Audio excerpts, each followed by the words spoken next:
और जय हिंद, वंदे मातरम। प्यारे साथियों, स्वागत है आपका अपने फेवरेट चैनल में। आज आपके लिए समसामयिकी घटना चक्र का जीएस पॉइंटर लेकर आया हूँ। जीएस पॉइंटर जिन भाई बहनों ने पढ़ा होगा उनको पता होगा कि ये कितना बेहतरीन इसमें क्वेश्चन आंसर शामिल किए जा रहे हैं। ये सब पूरा प्रीवियस ईयर का एक संग्रह है। और आपको बता दूं आज मैंने क्या शामिल किया है। तो आज इसमें जो है आपको सामान्य विज्ञान को शामिल किया गया है। सामान्य विज्ञान में क्या क्या आपको बता दूं। रसायन विज्ञान की आज चर्चा करूंगा नेक्स्ट वीडियो में। और आपको बता दूं भौतिक विज्ञान का पहले ही चैनल पे अपलोड है और उसको भी विजिट करके देख ले। और इसके बाद जो है जीव विज्ञान के पारिस्थितिकी और पर्यावरण का टॉपिक हम शामिल करेंगे। तो प्यारे साथियों, आप वीडियो को बहुत ध्यानपूर्वक वॉच कीजिएगा, आपको इसका बहुत ही चमत्कारिक फ़ायदा मिलने वाला है। तो चलते हैं। ये 2017 में जीएस पॉइंटर आया था, लेकिन तब से आज भी उतना ही कारगर साबित है। तो प्यारे साथियों, चलते हैं आज की रसायन विज्ञान की श्रृंखला को प्रारंभ करते हैं। जिन भाई बहनों ने चैनल को सब्सक्राइब नहीं किया वो चैनल को जरूर सब्सक्राइब करें और बेल आइकन को जरूर दबाएं। चलते हैं आज की श्रृंखला को। पहला चैप्टर में जो है रसायन विज्ञान में क्या है, तो आप बताओगे परमाणु संरचना से क्वेश्चन है। परमाणु संरचना के बाद पहला ये नाभिक। परमाणु के नाभिक के अवयव कौन है, नाभिक में कौन कौन से उपस्थित है कहा जाएगा। तो साफ सुथरा आप बताएंगे प्रोटॉन और न्यूट्रॉन क्या है, नाभिक में उपस्थित होते हैं। और इनके बाहरी ओर चक्कर कौन लगाता है, तो बताओ इलेक्ट्रॉन इनके बाहरी तरफ इर्द गिर्द चक्कर लगाता है। देखिए आणविक संरचना के बारे में सही कथन है। देखिए कहा भी गया यही चीज़ है। प्रोटॉन न्यूट्रॉन न्यूक्लियस में होते हैं, नाभिक में होते हैं, तथा इलेक्ट्रॉन जो है न्यूक्लियस के इर्द गिर्द यानी नाभिक के बाहरी ओर क्या होते हैं, चक्कर लगाते हैं।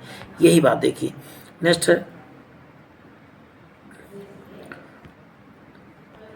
इलेक्ट्रॉन, प्रोटॉन और न्यूट्रॉन तथा फोटोन में से कौन वह जो एटम का भाग नहीं। तो बताओ फोटॉन जो है एटम का भाग नहीं। ये आपको रट के रखना है प्यारे साथियों।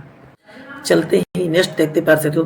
फोटोन क्या है, प्रकाश की सबसे छोटी इकाई क्या है, जो कण के रूप में उसे फोटोन कहा जाता है। प्रकाश की खनिज, यौगिक खनिज मिश्रण तथा प्राकृतिक तत्व में से एक ही प्रकार के परमाणु मिलते हैं तो वह क्या कहलाते हैं, वह प्राकृतिक तत्व। एक ही प्रकार के परमाणुओं से मिले तत्व क्या कहलाते हैं, तो बताओगे प्राकृतिक तत्व कहलाते हैं।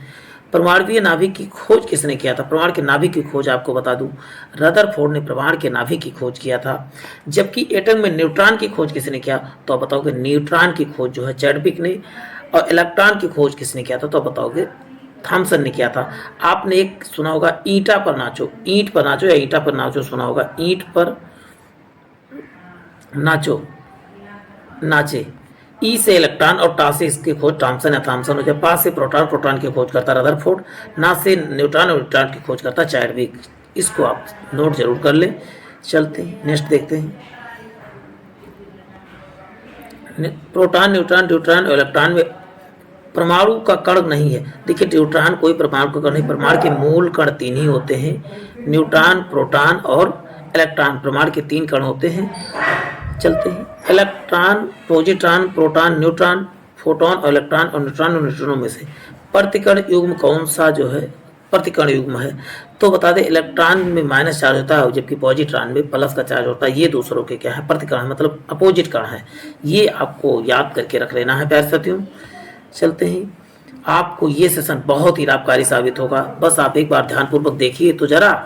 अल्फा कण के दो धनावेश होते हैं, इसका द्रव्यमान लगभग कितना होगा, तो हीलियम के परमाणु के नाभिक के हीलियम के देखिए हीलियम का परमाणु क्रमांक कितना होता है, 2। बस आपको याद कर लेना। हाइड्रोजन का कितना होता है, तो हाइड्रोजन का 1 होता है।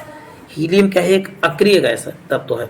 हीलियम के नाभिक में होते हैं 2 प्रोटॉन तथा 2 न्यूट्रॉन होते हैं। ये चीज याद करके रखना है प्यारे साथियों। अल्फा विकिरण, अल्फा बीटा गामा किरण में जो है गामा किरण से ऋणात्मक आवेश होता है, तो बीटा कण में जो होता है देखिए अल्फा बीटा गामा कण तथा गामा किरण में से ऋणात्मक आवेश किसमें होता है, तो बीटा में ऋणात्मक होता है, अल्फा में पॉजिटिव, जबकि गामा में कोई चार्ज नहीं होता। ये आपको बहुत ध्यानपूर्वक चीज़ों को देखते हुए चलना है। चलते हैं फिर इधर देखते हैं। नेक्स्ट सुमेलित करना है, तो सुमेलित पहले से ही है। शून्य द्रव्यमान किसका, न्यूट्रॉनों में कोई द्रव्यमान नहीं होता है। जबकि आंशिक आवेश किस में होता, तो आंशिक आवेश किस में होता, तो बताओ क्वार्क में होता है। चलते ही नेक्स्ट देखते हैं प्यारे साथियों। आंशिक प्रचक्रण किसमें होता है? फ्रैक्शनल स्पिल किसमें होता है, मतलब घुमाव किसमें होता है? तो बताओ पॉजिट्रॉन में फ्रैक्शनल घुमाव होता है। जबकि पूर्णांक चक्रण इंटीग्रल पर चक्रण किसमें होता है? तो फेनॉन में होता है। एक एक चीज़ याद करके रखना है। ये ऊपर वाला बहुत ज़्यादा कभी पेपर में नहीं पूछा, लेकिन तब भी आपको ध्यानपूर्वक देखना है। क्या पता पेपर का लेवल दिन ब दिन बढ़ता जा रहा है, तो आपको भी उसी टाइप की तैयारी करना। प्रमाण के कक्षों में भरने के लिए क्रम नियंत्रित है। किसने जो है कक्षा को भरने का नियम किसने प्रतिपादित किया? तब भी आप बताओगे आप भाऊ ने प्रतिपादित किया था। रासायनिक तत्व के अणु के संदर्भ में चुंबकीय क्वांटम संख्या का संबंध किससे है? तो अभिविन्यास से है। चलते हैं नेक्स्ट देखते हैं प्यारे साथियों। किस तत्व के प्रमाण के 2 प्रोटॉन 2 न्यूट्रॉन और 2 इलेक्ट्रॉन हो, वो उनकी द्रव्यमान संख्या कहलाती है। तो द्रव्यमान संख्या आप जानते हैं, प्रोटॉन और क्या बोलते हैं, प्रोटॉन यदि कहते हैं सम संख्या हो तो प्रोटॉन द्रव्यमान संख्या उसकी दोगुनी होती है। तो यहाँ पर देखिए प्रोटॉनों संख्या कितनी दी है, तो आप बताओगे 2 है, और सम संख्या है तो आप बताओगे द्रव्यमान संख्या, इसी परमाणु भार कहते हैं, दोगुनी जस्ट 4 हो जाएगी। चलते हैं। यदि विषम संख्या हो दोगुना करके 1 जोड़ दिया जाता है। परमाणु जिनमें से प्रोटॉनों की संख्या समान परंतु न्यूट्रॉनों की संख्या जो है भिन्न भिन्न होती है, उसे क्या कहा जाता है? उसे समस्थानिक कहा जाता है। या कहा जाए परमाणु क्रमांक तो भिन्न होते लेकिन परमाणु क्रमांक जो है समान होते लेकिन परमाणु भार भिन्न होते, तब भी आप बताएंगे समस्थानिक कहलाएंगे, या इन्हीं को आइसोटोप्स कहा जाता है। चलते हैं। समस्थानिक की बात, समस्थानिक वो होते जिनके एक ही तत्व के परमाणु जिनके जो है परमाणु भार तो भिन्न होते लेकिन परमाणु क्रमांक क्या होते हैं? देखिए अभी बात हो चुकी, समान होते हैं। चलते हैं नेक्स्ट देख लेते हैं प्यारे साथियों। नेक्स्ट है, किसी परमाणु के नाभिक का आइसोटोप वह नाभिक है जिसमें प्रोटॉनों की संख्या वही होती है लेकिन जो है न्यूट्रॉनों की संख्या भिन्न, न्यूट्रॉनों की कहे या कहे परमाणु भारों की संख्या भिन्न होती, तभी बात क्या हो जाएगा? एक ही होगा, 2 नहीं होगा। ये आपको याद करके रखना है। देखिए दोनों टाइप से मैंने बता दिया है, और दोनों टाइप से इसमें देखिए कितना बेहतरीन आपके लिए सुसज्जित किया है, तो आप इसको बहुत ध्यान। सम न्यूट्रॉनिक क्या है? जिसमें न्यूट्रॉनों संख्या से न्यूट्रॉन की संख्या कैसे निकालते हैं? तो परमाणु क्रमांक में से परमाणु भार को घटाते हैं। 14 में से देखिए 6 घटाएंगे तो कितना आएगा? 8 आएगा। 15 में से 7 घटाएंगे तभी 8 आएगा। 16 में से 8 घटाएंगे, देखिए सब में न्यूट्रॉनों की संख्या क्या होती है? परमाणु भार में से परमाणु क्रमांक को घटा दें तो क्या प्राप्त होता है? तो आप बताओगे प्यारे साथियों, इसमें न्यूट्रॉनों की संख्या, तो उसमें देखिए सभी का अंतर क्या है? 8 है, तो सम न्यूट्रॉनिक है। चलते हैं। अब बात होती है रेडियो एक्टिविटी माप किससे? गेलकर मोलोकांटो या जीएम काउंटर से की जाती है। चलते हैं। रेडियो एक्टिविटी का आविष्कार किसने किया? तो हेनरी बैक्यूलेट ने जो है रेडियो एक्टिविटी का आविष्कार किया था। चलते हैं नेक्स्ट देखते हैं प्यारे साथियों। नेक्स्ट अब देखो चैप्टर आ रहा है आपका रासायनिक एवं भौतिक परिवर्तन से क्वेश्चन आ रहा है, तो इसको भी आपको उतना ध्यानपूर्वक देखना है जितना आपने पहले देखा। भौतिक परिवर्तन का उदाहरण है पानी में चीनी का उबलना। भौतिक परिवर्तन होता क्या है? जब स्वतः, जैसे आप मतलब पानी जो है बर्फ बनता है, बर्फ से फिर यानी कि स्वतः उनको उसी अवस्था में लाया जा सकता है, उसे भौतिक परिवर्तन। जबकि रासायनिक परिवर्तन जिनको जैसे आप दूध से दही बन गया, दही को कभी दूध नहीं बना सकते, मतलब रिवर्स जिसमें गेयर नहीं लगता, उस समझ लो क्या होगा? रासायनिक परिवर्तन। जल का वाष्प में परिवर्तित होना क्या कहलाएगा? देखिए वाष्प में फिर पानी बनाया जा सकता है, तो बताओ कि भौतिक परिवर्तन हो जाएगा। चलते हैं। देखो रासायनिक परिवर्तन का उदाहरण, सब्जियों को पकाने के बाद उनका मुलायम हो जाना। देखिए मुलायम, लेकिन फिर बाद में उनको उस टाइट नहीं किया जा सकता, फिर से सब्जी जिस तरह था उस तरह नहीं किया जा सकता है। रासायनिक परिवर्तन का उदाहरण दूध का आस्कंदन, मतलब दूध से दही बनना, इसका कहने का मतलब ये चीज़ है। चलते हैं नेक्स्ट देखते हैं। क्वेश्चन है, उच्चतर तापमानों पर रासायनिक अभिक्रिया तीव्रतर हो जाती है। ये चीज करेक्ट है। उच्चतर तापमान पर आणविक गति को द्रुत हो जाती है, तो इसमें कौन सा? ए आर दोनों सही है। ए आर का सही क्या है? तो स्पष्टीकरण है। जल अपघटन में ऊर्जा उत्पन्न होती है तो उष्मा के रूप में ऊर्जा उत्पन्न होती है। चलते हैं नेक्स्ट देख लेते हैं। पाश्चराइजेशन किस प्रक्रिया कहाँ पर यूज किया था? दूध से पहले बहुत देर तक गर्म किया जाता है, आधा घंटे तक गर्म किया जाता है, लगभग 65 डिग्री सेल्सियस, फिर उसको जो है 16 डिग्री सेल्सियस पे ला दिया जाता है। इसी को पाश्चराइज, इस नियम को लुई पाश्चर ने दिया था। और अचानक जो है उसे ठंडा कर देता है। देखिए अचानक ठंडा कर दिया जाता है। पाश्चरीकरण संबंधित किससे है? तो दुग्ध के निर्जमीनीकरण से है, या कह सकते हैं दूध को जो है गर्म करके ठंडा करने की प्रक्रिया को बोलते हैं। दूध को लंबे समय तक बचाने के लिए जो है पाश्चरीकरण किया जाता है। सही कहता नहीं। किसी जलीय विलयन का क्वथनांक शुद्ध जल के क्वथनांक से क्या होता है? शुद्ध जल से क्या होता है? अधिक होता है। ये चीज़ है। शुद्ध जल का क्वथनांक कम होता है एक मिश्रित जल से, अशुद्ध जल से। अशुद्धियों के कारण द्रव का क्वथनांक क्या होता है? बढ़ जाता है। यानी कि गति क्या होती है? उबलने की बढ़ जाती है, ये चीज़ याद। अभी देखो नमक पानी में डाल दो तो जल्दी गर्म हो जाता है। ऊंचाई की जगहों पर पानी 100 डिग्री सेल्सियस के तापमान पर उबलता है। ऊंचाई की जगहों पर क्योंकि वायुमंडलीय दाब कम हो जाती है, अतः उबलने की बिंदु नीचे आ जाती है 100 डिग्री सेल्सियस के नीचे। जैसे यहाँ देखिए 100 डिग्री सेल्सियस पे, जबकि आप पहाड़ों पर जाएंगे तो कहो तो 99 या 95 पे ही उबलने लगे, क्योंकि ऊंचाई पर जो हो वायुमंडलीय दाब क्या हो जाती है, कम हो जाती है। चलते हैं नेक्स्ट देखिए। नमक और बर्फ के मिश्रण से 0 डिग्री सेल्सियस के नीचे का तापमान प्राप्त होता है। नमक बर्फ के हिमांक को बढ़ा देता है। तो आर ये सही है, लेकिन आर क्या है, गलत है। चलते हैं नेक्स्ट देखते हैं। वह कोलाइडी तंत्र जो कोहरे में अभिव्यक्त होता है, तो बताओ गैस और द्रव का कोलाइडी विलयन क्या है, तो ये करेक्ट हो जाएगा। चलते हैं अब नेक्स्ट देखते हैं प्यारे साथियों।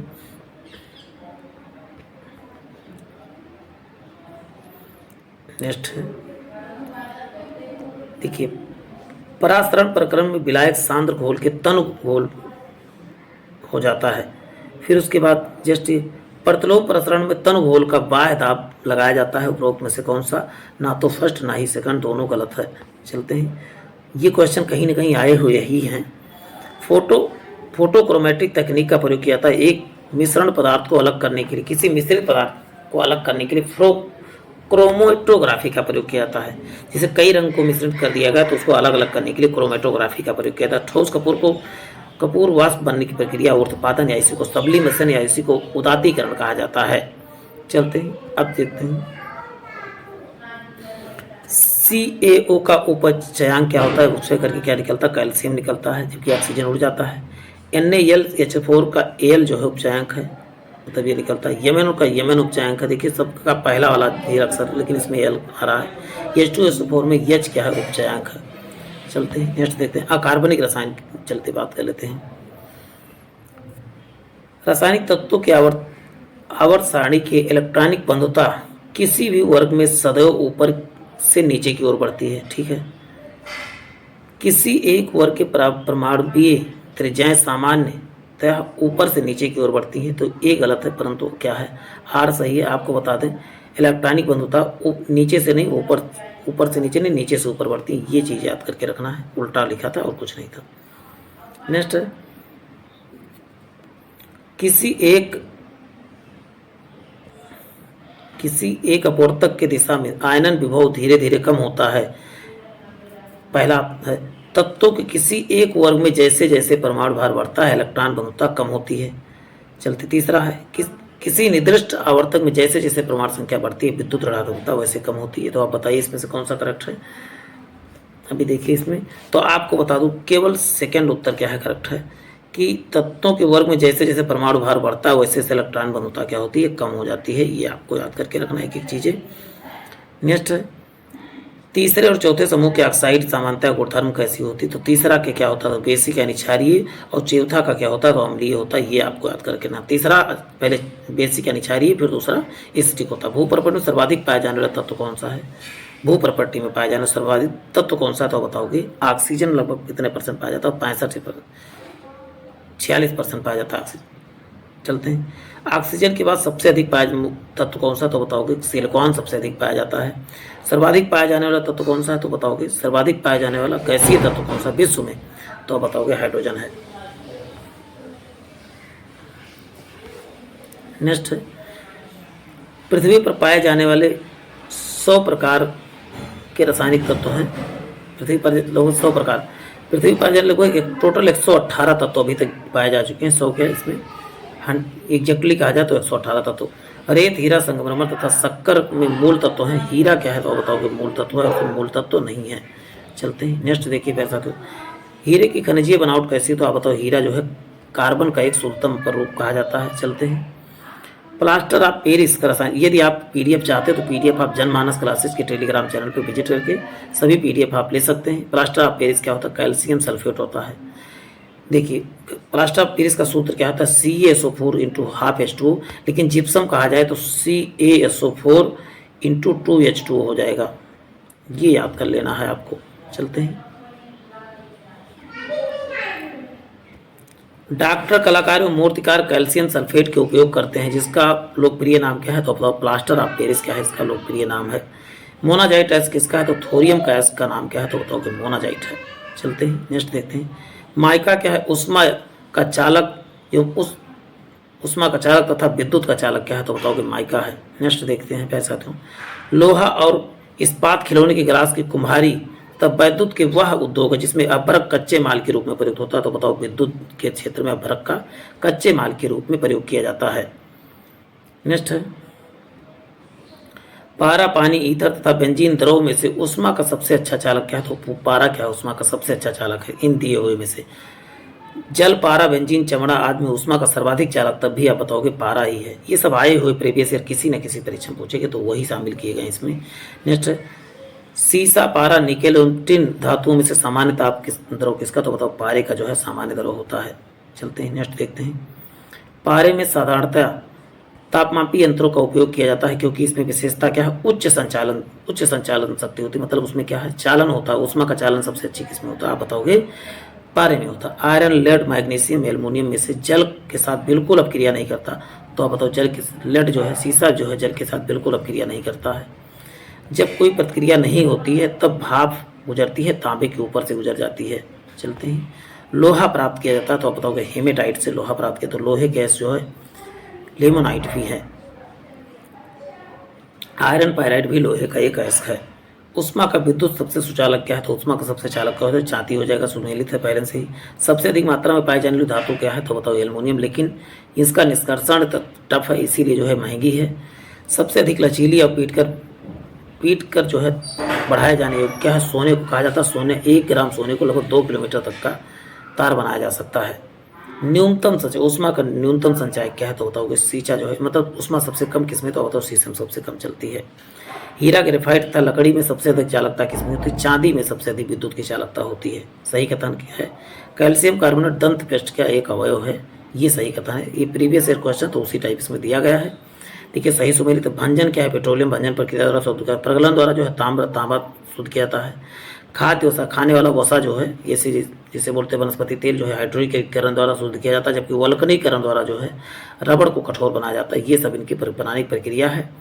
चलते हैं। फास्ट इसलिए कर रहा हूँ, बहुत ढेर सारे मटेरियल है, इसको कम समय में आप सबको परीक्षा में देना। आप इस वीडियो को 2 बार देख लेते हैं प्यारे साथियों, आपका बिल्कुल, यदि आप रसायन विज्ञान से क्वेश्चन आते तो इससे बाहर बिल्कुल जाने की संभावना नहीं। कि उसका पुराना रिकॉर्ड आप चेक कर लीजिए और रिव्यू देख लीजिए तो आपको पता चलेगा। एल्युमिनियम बनाने के लिए प्रयोग किया था, तो आप बताओ एल्युमिनियम बनाने के लिए बॉक्साइट का प्रयोग किया जाता है।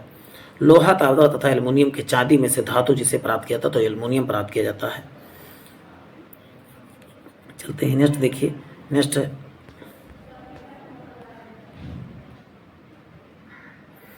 देखिए सब पहले से देखिए। हीरा का अपर रूप क्या है? तो बताओ कार्बन है। संगमरमर क्या है? तो कैल्शियम इसका अपर रूप है। बालू क्या है? सिलिकॉन है। जबकि माणिक्य का क्या है? एल्युमिनियम है।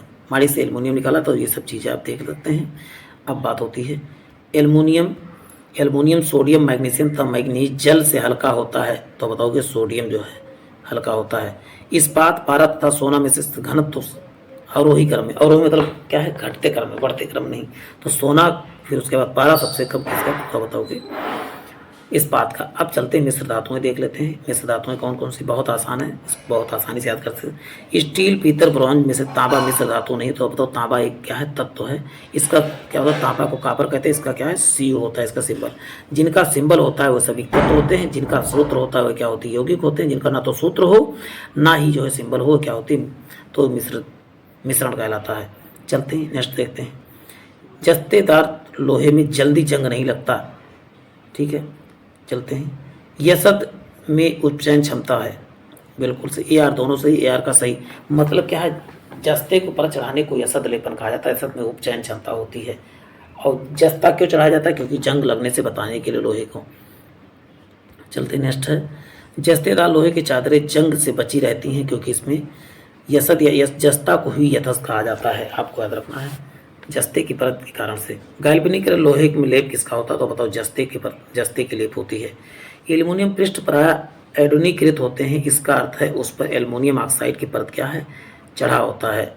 चलते हैं। वह धातु जिसमें बनाई मिश्र धातु को हवाई जहाज तथा रेल के डिब्बे कि प्रोजेक्ट में काम के लिया जाता है। तो एल्युमिनियम से डिब्बे कैसे बनाए जाते हैं हवाई जहाज़ के, तो बताओ एल्युमिनियम से बनाए, क्योंकि एल्युमिनियम बहुत हल्का होता है और वैसे किसी धातु से बनाए तो वजन भी बहुत ज़्यादा हो जाएगा। पारद धातु मिश्रण जो है, पारद एवं युक्त पारा युक्त मिश्र धातुएं होती। पारद धातु, पारद कैसे बनता है, तो पारा प्लस कोई अन्य धातु मिला दिया जाता है, उसे पारद या इसी को कहा जाता है, अमलगम कहा जाता है। जस्ता तथा मैग्नीशियम लोहा धातुओं में से अमलगम कौन, आप बताओ। लोहा के साथ अमलगम नहीं बनाता, पारा जो है किसी के साथ क्रिया नहीं करता, तो लोहे के साथ, इसीलिए पारे को लोहे के बर्तन में रखा जाता है या तो शीशे में, शीशा से भी जो है क्रिया नहीं करता। जस्ता तांबा, तांबा टिन, पारा जस्ता तथा जस्ता मिश्र धातु में से अमलगम कौन है, तो अमलगम जो है कहते हैं, तो पारा और जस्ते को क्या कहा जाता है, तो बताओ अमलगम कहा जाता है। देखिए जस्ता तांबा नहीं, तांबा टिन नहीं, पारा जिसके साथ लगा होगा उसी वही अमलगम बनाएगा। देखिए क्या, और किसी के साथ पारा नहीं लगा है, इसके साथ पारा नहीं लगा है, केवल इसी के साथ पारा लगा है। टाका मिश्र धातु है, तो आप बताओगे सीसा तथा तिनका, तो आप बताओगे। नेक्स्ट है कांसा मिश्र धातु है, कांसा तांबा तथा टिन से बनता है, कांसा टीका। तो अब टिन को कॉपर भी तो कह सकते हो, कांसा टीका याद कर लीजिए। कांसा किससे बनता है, तो टिन तथा कॉपर, तांबा को कॉपर भी तो कहते हैं, तो आप कांसा टीका करके याद कर सकते हैं। चलते हैं नेक्स्ट देखते हैं। देखिए जर्मन सिल्वर में किसका निकल होता है, सोल्डर किसका बना, तो तांबा तथा टिन का बना होता है। ब्लीचिंग पाउडर किसका, क्लोरीन का बना होता है। हाइपो क्या है, सोडियम का बना होता है। तो ये सब चीज़ें आपको याद करके रखना है। जर्मन सिल्वर में सिल्वर की मात्रा कितनी होती है, आप बताओगे। देखिए हाथी दांत खाने के और दिखाने के और। तांबा, एल्युमिनियम, जस्ता तथा निकल में से वह तत्व जो जर्मन सिल्वर में उपस्थित नहीं होता, जर्मन सिल्वर में एल्युमिनियम नहीं उपस्थित होता, यह चीज़ याद करके रखना है। अब चलते हैं फिर साथियों, और भी चीज़ें देख लें। नेक्स्ट देखिए पीतल, कांसा और जर्मन सिल्वर तथा गन मेटल में से तांबे की मात्रा अधिकतम किस में होती है, तांबे की मात्रा किस में होती है, तो आप बताओगे कांसे में होती है। चलते नेक्स्ट देखिए, वह धातु जो पीतल, कांस तथा जर्मन सिल्वर इन सभी के मिश्रण से बनता है, तो बताओगे वह तीनों में विद्यमान होता है। किसमें, पीतल, पीतल किससे बनता है, पिताजी, तांबा भी मिला होता है, जर्मन सिल्वर में भी तांबा होता है, कांसा में भी तांबा होता है, तो सब में तांबा हो। चलते पीतल किससे बना है, तो बताओगे तांबा तथा जस्ते से। पिताजी आप करके आते आसानी से याद करते पिताजी। देखिए पी से पीतल, ता से तांबा और जा से जस्ता आप करके याद कर सकते। पीतल किससे बनता है, तांबा तथा जस्ता से। पीतल, तांबा तथा जस्ते का मिश्र धातु करेक्ट है। मैग्नेटाइट एल्युमिनियम के सबसे अधिक महत्वपूर्ण है। पारदित सम्मिश्रण हुए पदार्थ जिनमें पारा अनिवार्य रूप से मिश्रण होता है, करेक्ट है। फोटोग्राफी में पोटेशियम नाइट्रेट का प्रयोग किया जाता है, ये भी करेक्ट है। सभी करेक्ट है, सभी जो है सुमेलित है। नहीं अच्छा, इसमें कुछ का इसमें बताना तो कौन सा सही सुमेलित है, तो आपको बता दूं। हाँ ठीक, अधिक महत्वपूर्ण है इसका, हाँ ये वाला गलत है। केवल पहला देखिए मिश्र धातु, जबकि तीसरा क्या है, ये वाला करेक्ट है, और सभी जो है करेक्ट नहीं है। ये दूसरा और चौथा जो है इनकरेक्ट है। चलते हैं नेक्स्ट देखते हैं। पीतल का हवा रंग में फीका कर देता है, तो आप बताओगे हाइड्रोजन सल्फाइड की उपस्थिति के कारण जो है फीका पड़ जाता है उसका रंग। मिश्र धातु जिस पदार्थ में संयोग से निष्कलंक इस्पात स्टेनलेस स्टील अचुंबकीय हो जाता है, तो निकल के कारण जो है अचुंबकीय हो जाता है। नेक्स्ट है, स्टील को कठोरता प्रदान करने के लिए क्या बढ़ाई जाती है, उसमें कार्बन की मात्रा जो है बढ़ा दी जाती है। वह तत्व जो लोहे के साथ मिश्रित होने पर इस्पात बनाता है, तो आप बताओगे क्रोमियम मिलाने पर इस्पात या कहते हैं स्टील बन जाता है। चलते हैं, जंग रहित लोहा बनाने के लिए किसका, क्रोमियम का प्रयोग किया जाता है। स्टील में स्टेनलेस स्टील प्राप्त करने के लिए उसमें क्या मिलाया जाता है, मिलाकर उसे अधिक संशोधित किया जाता है। वह तत्व जिस पर कार्य के लिए उपयुक्त नहीं, देखिए सिलिकॉन का प्रयोग नहीं किया जाता, क्रोमियम का प्रयोग किया जाता है इसमें। ये रहा होगा एमसीक्यू के रूप में। देखिए धब्बा रहित लोहा बनाने के लिए, चमकदार लोहा बनाने के किसका, क्रोमियम का प्रयोग किया जाता है। स्टेनलेस स्टील मिश्र धातु है किसकी, तो लोहा, क्रोमियम, मैग्नीज तथा कार्बन की स्टेनलेस स्टील। कैसे याद करो, कोलोनी, क से क्रोमियम, लो से लोहा और निकिल। और यदि आप जानते हैं स्टील है तो लो आप जानते हो कार्बन तो होगा ही होगा। स्टील में कार्बन मुख्य घटक है, कार्बन तो होता ही होता है, मुख्य घटक नहीं कह सकते, कार्बन तो होता ही। स्टेनलेस स्टील बनाने के लोहे के साथ क्या मिलाया जाता है, क्रोमियम और निकिल मिलाया जाता है। ये याद कर लेना है, लोहे में क्रोमियम तथा निकिल। स्टील में होता है 1.1% से 2% तक का क्या होता है, कार्बन। जंग लगने लोहे के बाहर क्या होता है, बढ़ जाता है। चलते हैं नेक्स्ट देखते हैं।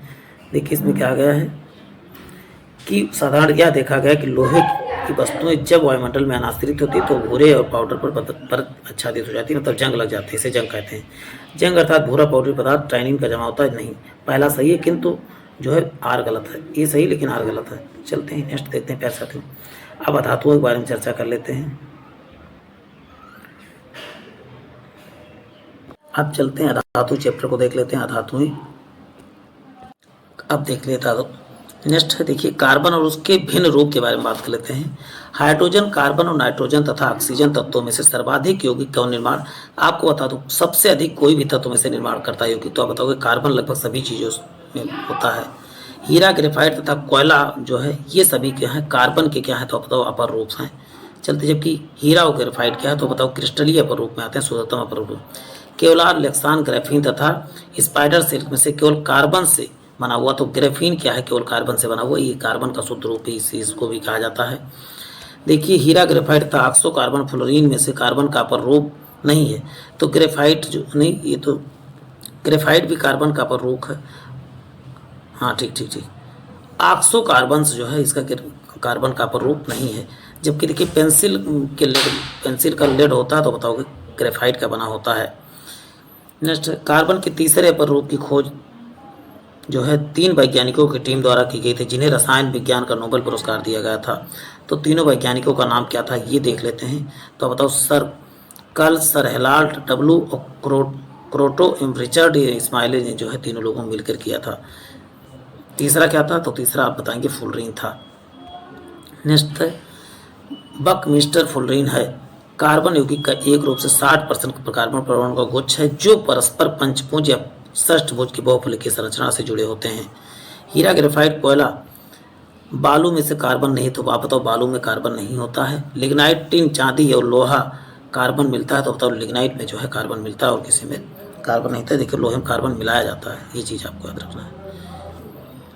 कोयले की बिटुमिनस कोयला और लिग्नाइट तथा पीट एंथ्रासाइट के प्रकार, जिसमें शेष प्रकारों का अपेक्षा जो अधिक प्रतिशत होता है, तो बताओ एंथ्रासाइट में जो है सबसे अधिक कोयला हो, लगभग 90% जो है कार्बन इसमें होता है। जिसमें सबसे अधिक कार्बन वो सबसे कम धुआं देगा, ये चीज़ याद करके रखना है।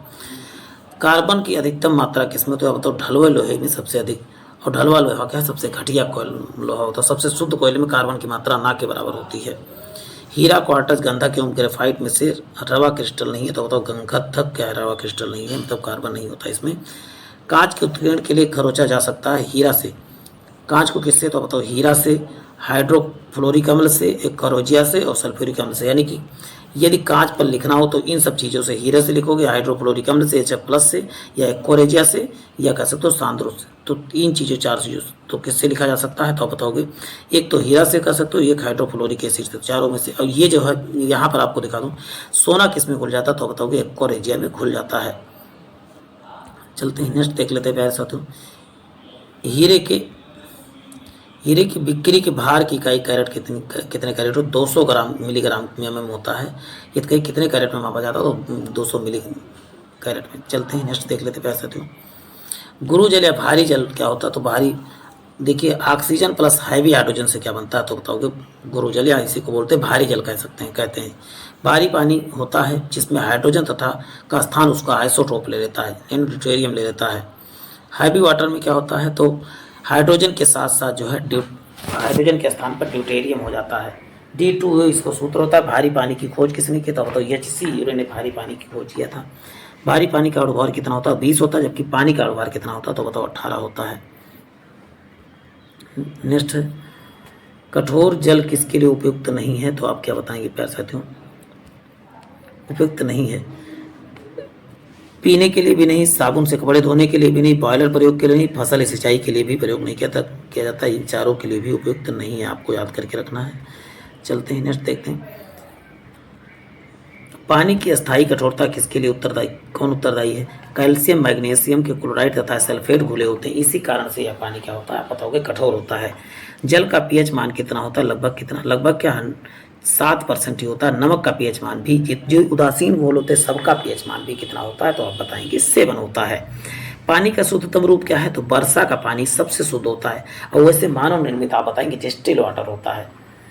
पानी की आयनित लवण सुविधायक क्यों है? क्योंकि उनका द्विध्रुव आघूर्ण जो होता है अधिक होता है। प्यारे साथियों, बने रहें हमारे साथ, आपको इसका बहुत बेहतरीन फ़ायदा मिलने वाला है। अशुद्ध जल में बड़ी मात्रा में पेयजल तैयार किया जाता है, तो आप बताओगे निर्लवणीकरण के द्वारा जो है उन्हें लवण को हटा के भाप आसवन विधि द्वारा उनको शुद्ध किया जाता है। हीलियम, क्लोरीन, फ्लोरीन और कार्बन डाइऑक्साइड गैस में से पीने के पानी शुद्ध करने के लिए प्रयोग किया जाता है, तो क्लोरीन का प्रयोग जो है पानी को शुद्ध करने के लिए किया जाता है। नेक्स्ट है समुद्री जल में शुद्ध जल बदला जा सकता है, उत्क्रम परासरण प्रक्रिया द्वारा जो है शुद्ध जल बदला जा सकता है। खारी पानी को शुद्ध पानी में परिवर्तित करने की प्रक्रिया को कहते हैं उत्क्रम प्रक्रिया कहा जाता है। शुद्ध चलते हैं, नेक्स्ट देखें। फिटकरी गंदले पानी को स्वच्छ करती है, अस्कंदन प्रक्रिया द्वारा जो है शुद्ध किया जाता है। वनस्पति तेल में वनस्पति घी बनाने में प्रयुक्त होता है, तो हाइड्रोजन का प्रयोग किया जाता है। वनस्पति तेलों में हाइड्रोजनीकरण का उपयोग किया जाता है, तो निकेल उत्प्रेरक का प्रयोग हाइड्रोजनीकरण में किया जाता है। चलते हैं, नेक्स्ट देखते हैं प्यारे साथियों। अब देखते हैं सल्फर, नाइट्रोजन तथा हाइड्रोजन के बारे में, जो अक्रिय गैसों के बारे में जान लेते हैं।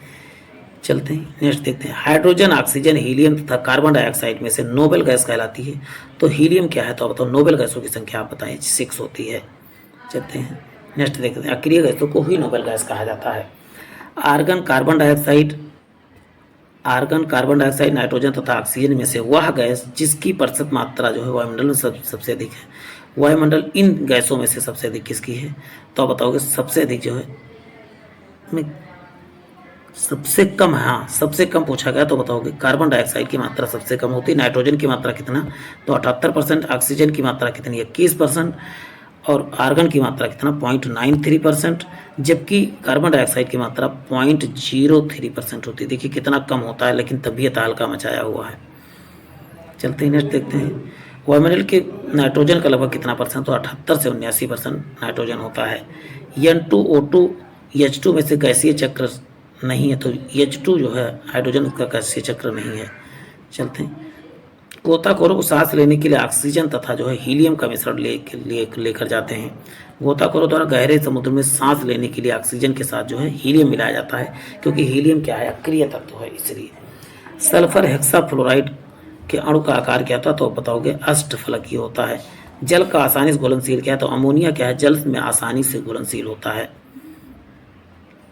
हास्य गैस के रूप में प्रयुक्त होता है। हास्य गैस के रूप में आप बताओगे नाइट्रस ऑक्साइड क्या है? हास्य गैस के रूप में प्रयोग होता है। डॉक्टर द्वारा एनेस्थीसिया का प्रयोग जो होता है किसके रूप में? तो बताओगे नाइट्रस ऑक्साइड का प्रयोग किया जाता है एनेस्थीसिया, जिसे लाफिंग गैस के नाम से जाना जाता है। Argon, neon, xenon, nitrous oxide में से स्ट्रेंजर गैस भी का स्ट्रेंजर गैस किसे कहते हैं? तो बताओगे जेनॉन को स्ट्रेंजर गैस के नाम से जाना जाता है, जेनॉन को। चलते हैं, अब बात करते हैं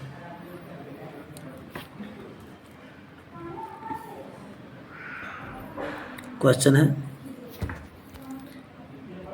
बोर्डो मिक्सर कॉपर सल्फेट और कैल्शियम हाइड्राइड का जल मिश्रण है, जो इसे फफूंदनाशी के रूप में लाते हैं। चलते हैं, नेक्स्ट देखते हैं। बोरिक अम्ल जो है औषधि उद्योग में खाद्य परीक्षण के लिए प्रयुक्त होता है। शुष्क बर्फ जो है ठोस कार्बन में प्रयुक्त होता है, जबकि हंसाने वाली गैस जो है नाइट्रिक एसिड। तो आपको बता दूं, हंसाने वाली गैस में नाइट्रिक नहीं नाइट्रस ऑक्साइड का प्रयोग होता है। ये चीज़ जो है डी आपका गलत हो जाएगा। और सभी देखिए, बोर्डो मिक्सर जो है कॉपर सल्फेट का ऑक्साइड है, ठीक है। जल के मिश्रण में फफूंदनाशी के रूप में प्रयोग किया जाता है। बोरिक अम्ल जो औषधि के रूप में परीक्षण के रूप में प्रयोग किया जाता है। शुष्क बर्फ ठोस कार्बन डाइऑक्साइड होता है, ये सब चीज़, लेकिन डी गलत है, ये चीज़ याद करके रखना है। नाइट्रोजन मुक्ति से होता है। स्थल मंडलीय वायुमंडलीय नाइट्रोजन की मात्रा अप्रभावित होगी।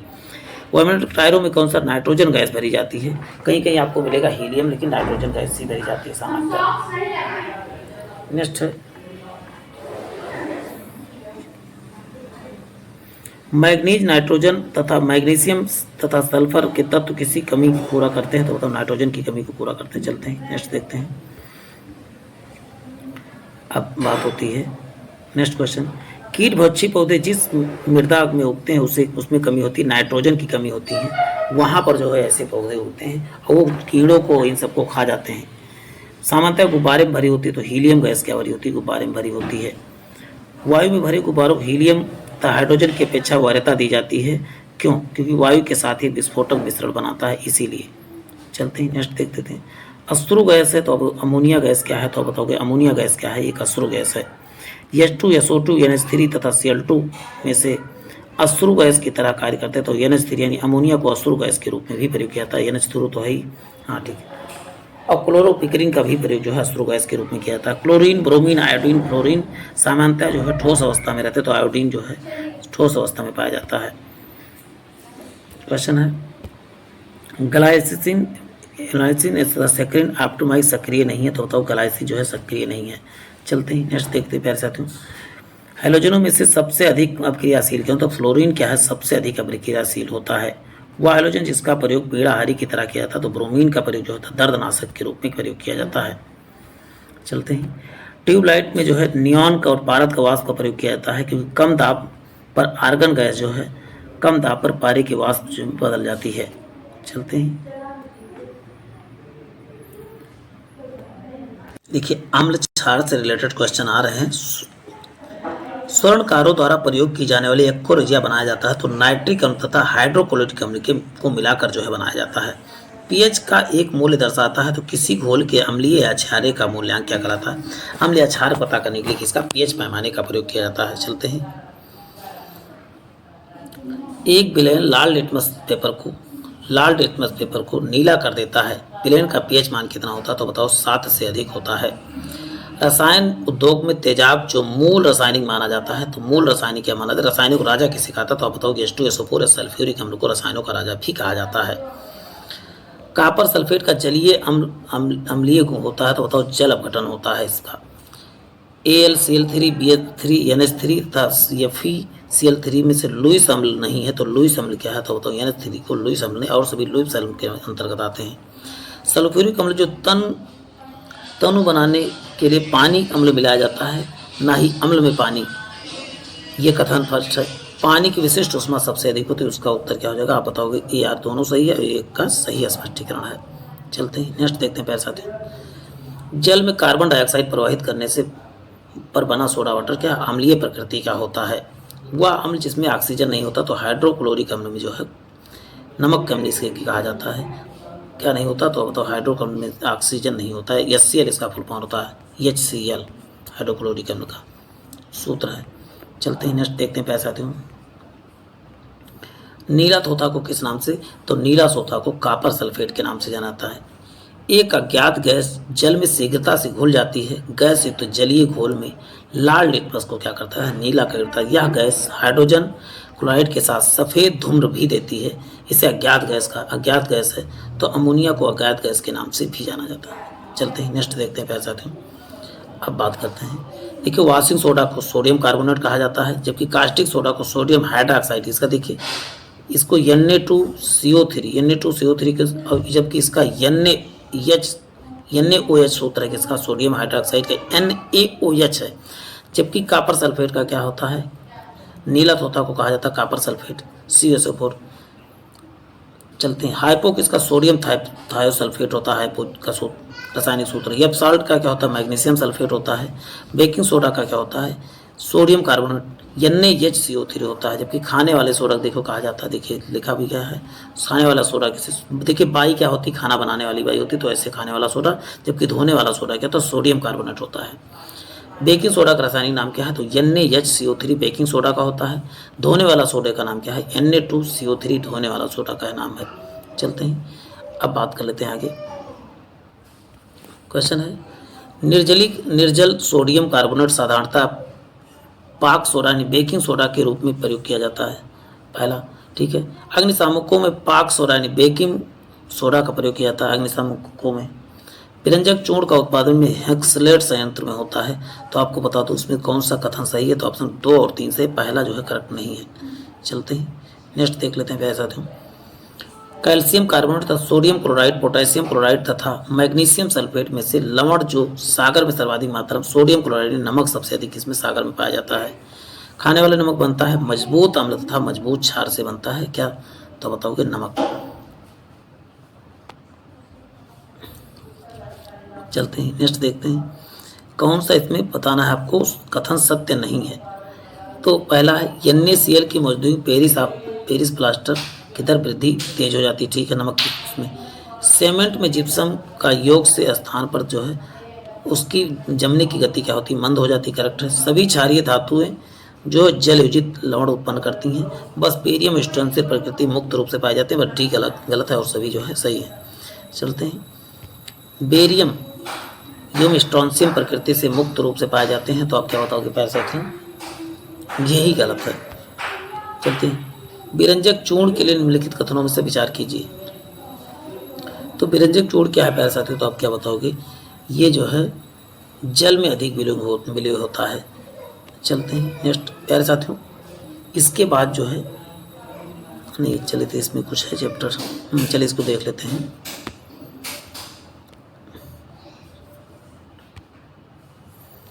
ब्लीचिंग पाउडर होता है। तो बताओ कैल्शियम ऑक्सीक्लोराइड क्या होता है? ब्लीचिंग पाउडर होता है। जब इनो लवण में जल डाला जाता है तो बुलबुले बनते हैं। तो कौन सी गैस निकलती है? तो CO2 गैस निकलती है। फोटोग्राफी प्लेट विकसित होते सोडियम थायोसल्फाइड तथा उपचायक की भांति प्रयोग किया जाता है। किसमें? थायोसल्फेट का। क्रोम रेड तथा सोडियम थायोसल्फेट हाइड्रोजन पराक्साइड में कैलोमल पदार्थ जो फोटोग्राफी में प्रयुक्त होता है। सोडियम थायोसल्फेट का प्रयोग फोटोग्राफी में प्रयोग किया जाता है। फोटोग्राफी में प्रयुक्त होने वाली हाइपोविलेन जलीय विलयन होता है। तो सोडियम थायोसल्फेट का क्या है? तो बताओ जलीय विलयन होता है। फोटोग्राफी उपयुक्त किया जाता है तो सिल्वर ब्रोमाइड का प्रयोग किया था फोटोग्राफी में। फोटोग्राफी में प्लेट में परत चढ़ाई जाती है। सिल्वर ब्रोमाइड जो परत चढ़ी होती है फोटोग्राफी में वो किसकी चढ़ी होती है? बताओ सिल्वर ब्रोमाइड की परत चढ़ी होती है।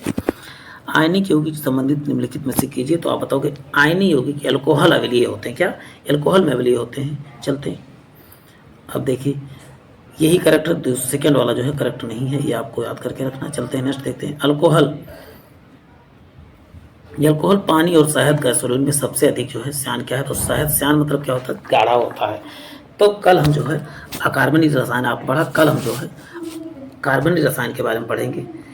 और कल जो है इसका नेक्स्ट टॉपिक आएगा। उसके बाद जो है हमने सोचा था पूरा, लेकिन वीडियो बहुत लंबी हो जाती है, आप भी रुक जाते, इसलिए हमने सोचा थोड़ा सा वीडियो छोटी रहेगी।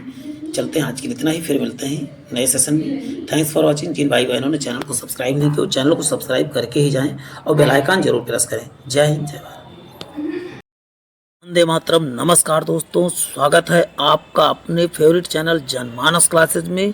आज बता दूं जो मैंने घटना चक्र की जो श्रृंखला शुरू की थी GS पॉइंटर की, उसका आज ये तीसरा वीडियो लेकर आया हूं। पहला फिजिक्स का वन शॉर्ट पढ़ ही चुका है। दूसरा ये था केमिस्ट्री का। केमिस्ट्री को मैंने 2 पार्ट में किया है। पहला पार्ट चैनल पे पहले अपलोड है। और आपको बता दूं नेक्स्ट पार्ट हमारा जो है जीव विज्ञान का, जीव विज्ञान के बाद पर्यावरण और पारिस्थितिकी का होगा। ऐसे करके हम जो है सब डालते रहेंगे और पूरा वीडियो आपको ध्यानपूर्वक देखना है। ये 2017 में आया था, लेकिन 2017 के बाद अभी भी उतना ही कारगर है। तो प्यारे साथियों, आज की श्रृंखला को फिर से प्रारंभ करते हैं। कल हमने पूरा कार्बनिक रसायन पढ़ लिया था और आज हमारा जो सेशन क्या होगा तो बताओ कि कार्बनिक रसायन जो आज शुरू कर रहे हैं। और कार्बनिक रसायन में हम क्या पढ़ेंगे तो बताओ हाइड्रोकार्बन के बारे में पढ़ने जा रहे हैं। तो प्यारे साथियों, दिल थाम के पानी वानी पी के बैठिए इत्मीनान से। 30 से 40 मिनट की वीडियो होगी और आपको पूरा वीडियो बहुत ध्यानपूर्वक देखना है। अनुकारित आदिम भूमि परिस्थितियों में प्रादुर्भाव का सही क्रम क्या है? पहले मीथेन, उसके बाद जो है हाइड्रोजन, फिर साइनाइड, फिर नाइट्राइड, फिर अमीनो अम्ल। इतने जो है अम्ल पाए जाते हैं जो आदिम भूमि, जो पुरानी भूमि पड़ी हुई थी उनमें सबसे अधिक किस्में जो दलदल उसमें मीथेन, फिर हाइड्रोजन, फिर साइनाइड, फिर नाइट्राइड, फिर अमीनो अम्ल, ये सब चीज़ें उसमें पाई जाती हैं। अब बात होती है सभी जैव यौगिक का अनिवार्य मूल घटक क्या है? तो बताओ सभी जैव में क्या होता है? तो बताओगे कार्बन जरूर होता है। सभी जैविक यौगिकों का सर्वाधिक मूल तत्व क्या है? तब भी बताओगे कार्बन ही होता है। प्यारे साथियों, बहुत ध्यानपूर्वक वॉच करना है और आप ये वीडियो क्लिक किया तो आप वीडियो को लाइक जरूर कर दिया कीजिए। नेक्स्ट है, देखिए कौन से इसमें देखिए कहा गया है क्या है? उपरोक्त तत्व समूह में से कौन सा पृथ्वी पर जीवन के लिए उत्पत्ति के लिए मूलतः उत्तरदायी कौन सी है? तो बताओगे इनमें से कार्बन, हाइड्रोजन तथा नाइट्रोजन क्या है मूलतः जो है पृथ्वी की उत्पत्ति के लिए उत्तरदायी है। चलते हैं नेक्स्ट देखते हैं प्यारे साथियों। क्वेश्चन है हाइड्रोकार्बनों के अणुभारों के बढ़ते अनुक्रम के अनुसार सही क्रम क्या है? तो पहले किसका? मीथेन का, मीथेन के बाद इथेन का, फिर प्रोपेन का, फिर ब्यूटेन। सबसे अधिक अणुभार इनमें से ब्यूटेन का होता है। एथ में ब्यूट आपने पढ़ा होगा तो आपको पता चल जाएगा, पता होगा इस सब चीज़ों के बारे में। नेक्स्ट है प्रथम विश्व युद्ध के रासायनिक आयुध के रूप में प्रयोग किया गया था मस्टर्ड गैस का प्रयोग जो है रासायनिक आयुध के रूप में प्रयोग किया गया था मस्टर्ड गैस। मस्टर्ड गैस का उपयोग रासायनिक युद्ध में किया गया था, ये आप सभी लोग जानते होंगे। चलते हैं नेक्स्ट देखते हैं प्यारे साथियों। नेक्स्ट है butane. Butane, methane, propane, radon में से कौन सी गैस सिगरेट लाइटर में भरी जाती है? सिगरेट लाइटर में आप जानते हैं ब्यूटेन गैस भरी जाती है, जबकि जो गैस होता है जो खाना बनाने वाले एलपीजी में ब्यूटेन तथा प्रोपेन गैस भरी जाती है। भोपाल गैस त्रासदी में हुआ था तो मिथाइल आइसोसाइनाइड का क्या हुआ था? रिसाव हुआ था। चलते हैं नेक्स्ट देखते हैं। छपाइयों में प्रयोग की जाने वाली स्याही किसमें? मीथेन के अपघटन से बनाई जाती है। मीथेन गैस का उत्पादन जो है धान के खेतों में जुगाली करने वाले पशुओं के मुख से भी निकलता है, और कहीं पर भी दलदली जगहों पे तो आप बताओगे वहाँ पर मीथेन गैस होता है। इलेक्ट्रोकार्डियोग्राफ से क्या बताओगे? हृदय विकार नापा जाता है, जबकि ईईजी से मस्तिष्क विकार को पता लगाया जाता है। डीडीटी क्या है? तो एक प्रकार का कीटनाशक है, जबकि निकोटिन किस में पाया जाता है? आप बताओगे तंबाकू में। निकोटिन उत्तेजक पदार्थ के रूप में पाया जाता है, घुला होता है कह सकते हैं। वह उत्प्रेरक जिनका उपयोग वनस्पति तेलों के हाइड्रोजनीकरण में किया जाता है, तो निकल का प्रयोग जो है हाइड्रोजनीकरण के रूप में किया जाता है। फल पकाने में कौन सहायक है? तो फल पकाने में इथोफॉन की जगह आपको होना चाहिए था एथिलीन होना चाहिए था, और इथेफॉन की लेकिन मुख्य इसका सही सहायता, अच्छा हाँ ठीक है, सहायता करता तो आप बताओगे इथेफॉन और या एथिलीन कह सकते हैं। और कृत्रिम रूप से एसिटिलीन का प्रयोग किया जाता है। फल पकाने में किसका उपयोग? तो कैल्शियम कार्बाइड का भी प्रयोग किया जाता है। हरे फलों को कृत्रिम रूप से पकाने के लिए कैल्शियम कार्बाइड का प्रयोग किया जाता है, क्योंकि उत्पन्न करता है वो एसिटिलीन गैस उत्पन्न। देखिए कैल्शियम कार्बाइड कौन सी गैस उत्पन्न करता है? तो बताओ एसिटिलीन गैस उत्पन्न करता है। फलों को पकाने में प्राकृतिक रूप से एथिलीन का प्रयोग होता है। चलते हैं। वह गैस मिश्रण जो गैस बिल्डिंग में प्रयोग होता है, ऑक्सीजन तथा एसिटिलीन का मिश्रण क्या होता है? गैस बिल्डिंग में प्रयोग किया जाता है। एसिटिलीन तथा ऑक्सीजन आपको याद करके रखना है एक एक चीज़ें। एसिटिलीन के निम्नलिखित कथनों में से सही है। तो पहला है बिल्डिंग उद्योग में इसका प्रयोग हो रहा है, वेरी गुड। या प्लास्टिक निर्माण के लिए उपयुक्त कच्चा माल है, तो ये भी एक और दो दोनों से तीसरा जो है गलत है। चलते हैं नेक्स्ट देखते हैं। सुमेलित है पहले से ही। फ्लोरीन जो है कार्बन परिवार का एक अपर रूप है, सिर्फ 60 इसका जो है नाम है। शुष्क बर्फ ठोस कार्बन डाइऑक्साइड को कहा जाता है। केरोटीन मानव त्वचा के बाहरी परत में पाया जाता है, केरोटीन प्रोटीन, ये चीज़ याद करके ना। मस्टर्ड गैस रासायनिक युद्ध में प्रयुक्त होने वाला विषैला द्रव था, ये प्रथम विश्व युद्ध में प्रयोग किया गया था। चलते हैं नेक्स्ट है। शुष्क बर्फ जो है ठोस कार्बन डाइऑक्साइड को शुष्क बर्फ कहा था। मस्टर्ड गैस देखिए बात हो चुकी है। टेफ्लॉन क्या है? फ्लोरीन युक्त बहुलक क्या है? टेफ्लॉन है। फ्लोरीन क्या है? कार्बन परिवार का एक प्रकार का अपर रूप है। फ्लोरीन और ग्राफीन दोनों जो है कार्बन परिवार के अपर रूप हैं। चलते हैं नेक्स्ट देखते हैं। बहुलक जो मुख्यतः बर्तनों में ना चिपकने वाले सतह के रूप में प्रयुक्त होता है, तो मतलब टेफ्लॉन का प्रयोग ना चिपकने वाले बर्तनों के रूप में। आपने देखा कालाई की होती जो बर्तन में, वो टेफ्लॉन की ही परत होती है। न चिपकाने वाली कढ़ाई का निर्माण उपयोग किया जाता है, तो बताओगे टेफ्लॉन का उपयोग जो है ना चिपकने वाली कढ़ाई में किया जाता है। टेफ्लॉन क्या है? तो बताओ क्लोरोकार्बन क्या है? तो बताओगे फ्लोरोकार्बन जो है टेफ्लॉन है। बर्तनों को चमकीला बनाने के लिए किया जाता है जिंक ऑक्साइड का प्रयोग, बर्तनों को चमकीला बनाने के लिए। नायलॉन, टेफ्लॉन, कैप्रोलैक्टन तथा पॉलीस्टाइन में पॉलीमर नहीं है। पॉलीमर आप बताओ। लेक्रोटन क्या है? पॉलीमर नहीं है। चलते हैं। फिनॉल का प्रयोग किसमें? बैकेलाइट के निर्माण में किसका प्रयोग? तो फिनॉल का प्रयोग बैकेलाइट के निर्माण में किया जाता है। अब कार्बनिक अम्लों की बात कर लेते हैं प्यारे साथियों। फार्मिक एसिड एसिटिक एसिड अम्ल से तेज होता है। फार्मिक एसिड ऑर्गेनिक एसिड है, तो आपको बता दूं ये यार दोनों सही, किंतु आर का जो है सही स्पष्टीकरण नहीं। ये आपको देखिए कहा फार्मिक एसिड एसिटिक एसिड से अधिक तेज होता है, करेक्ट है। फार्मिक एसिड क्या ऑर्गेनिक एसिड है, लेकिन सही तो है, लेकिन एक दूसरे का स्पष्टीकरण नहीं है। चलते हैं। लंबे समय तक कठोर शारीरिक कार्य के पश्चात मांसपेशियों का थकान अनुभव होता है, किस कारण से? तो मांसपेशियों में लैक्टिक एसिड जमा होता है। जब हम आराम कर लेते हैं, उसमें मालिश कर लेते हैं, तो लैक्टिक एसिड फैल जाता है। वह द्रव जिसमें एकत्रित होने से मांसपेशियां थकान का अनुभव करती हैं, तो लैक्टिक एसिड एकत्रित होने थकान में। नींबू का खट्टा होना साइट्रिक एसिड के कारण जो है नींबू का खट्टा होता है। नींबू मुख्यतः होता है तो नींबू में साइट्रिक एसिड होता है। नींबू में सामान्यतः क्या होता है? साइट्रिक एसिड होता है। अब बात कर लेते हैं नेक्स्ट की। लैक्टिक एसिड में किसमें? दूध में होता है। एसिटिक एसिड किसमें? सिरके में। जबकि साइट्रिक एसिड किसमें होता है? आप बताएंगे नींबू में होता है। प्यारे साथियों वीडियो को लाइक शेयर जरूर कर दिया करें। ब्यूटरिक अम्ल किसमें? दुर्गंध युक्त मक्खन जब आता है, तो ब्यूटरिक एसिड के कारण ही मक्खन में दुर्गंध आता है। चलते हैं। ब्यूटरिक एसिड कहाँ पाया जाएगा? तो बताओगे मक्खन में पाया जाता है। चलते हैं नेक्स्ट देखते हैं। स्कॉर्बिक एसिड किसमें? तो आप बताओ नींबू में विटामिन सी पाया जाता है। विटामिन सी का रासायनिक नाम स्कॉर्बिक एसिड। माल्टोज किसमें? तो माल्ट में पाया जाता है, यानी अनाज में कह सकते हो पाया जाता है। लैक्टिक एसिड किसमें? दही में। फार्मिक अम्ल किसमें? तो लाल चींटी में फार्मिक एसिड निकलता है। चलते हैं आगे देखते हैं प्यारे साथियों। नेक्स्ट है अचार में क्या होता है? अचार में आप बताएंगे एसिटिक एसिड, खट्टे दूध में लैक्टिक एसिड, जबकि सेब में क्या है? Malic acid, page soda water में क्या होता है? कार्बोनिक एसिड होता है। चलते हैं, अंगूर में क्या होता है? तो बताओ, अंगूर में टायट्रिक एसिड, जबकि सेब में क्या पाया जाता है? मैलिक एसिड पाया जाता है। नेक्स्ट है, फोटोग्राफी प्रयोग किया जाता है तो ऑक्जेलिक अम्ल जो है, फोटोग्राफी में ऑक्जेलिक अम्ल का प्रयोग, ऑक्जेलिक अम्ल कहाँ पाया जाता है? टमाटर में, अंडे में ऑक्जेलिक अम्ल पाया जाता है। साथ साथ सभी लोग कमेंट बॉक्स में कोई भी समस्या हो तो कमेंट बॉक्स में जरूर बताते रहें, जिससे क्या होगा, नेक्स्ट वीडियो में इसका इंप्रूवमेंट आपको जरूर मिलेगा। बेकिंग पाउडर का निर्माण जो है में किसका? टार्टरिक अम्ल पाया, और टार्टरिक अम्ल किस में पाया जाता है? तो इमली में पाया जाता है। सिरका का जलीय घोल एसिटिक अम्ल में होता है। अब चलते कथन सत्य है, गन्ने के रस को किण्वन करने से क्या बनता है? तो सिरका बनता है। ये चीज़ें। अब विस्फोटक पदार्थों के बारे में देख लेते हैं। हाइड्रोजन व एवं ऑक्सीजन एवं एसिटिलीन, मेथेन एवं वायु तथा कार्बन डाइऑक्साइड मीथेन गैस युग्मों का मिश्रण जो खानों में अधिकतर होने वाले विस्फोट किसके कारण से? तो मीथेन तथा वायु का जब मिश्रण हो जाता है तो खान में क्या होते हैं? विस्फोट होते हैं। साफ साफ यहाँ पर होता है किसके कारण से जो होता है? खानों में विस्फोट होता है, मीथेन तथा वायु के मिश्रण से जो होता है। चलते हैं, खानों या खान का मतलब जहाँ पर खान, कोयले के खान की बात हो रही है, मीथेन तथा वायु के निकल के मिश्रण से जो है विस्फोट होता है।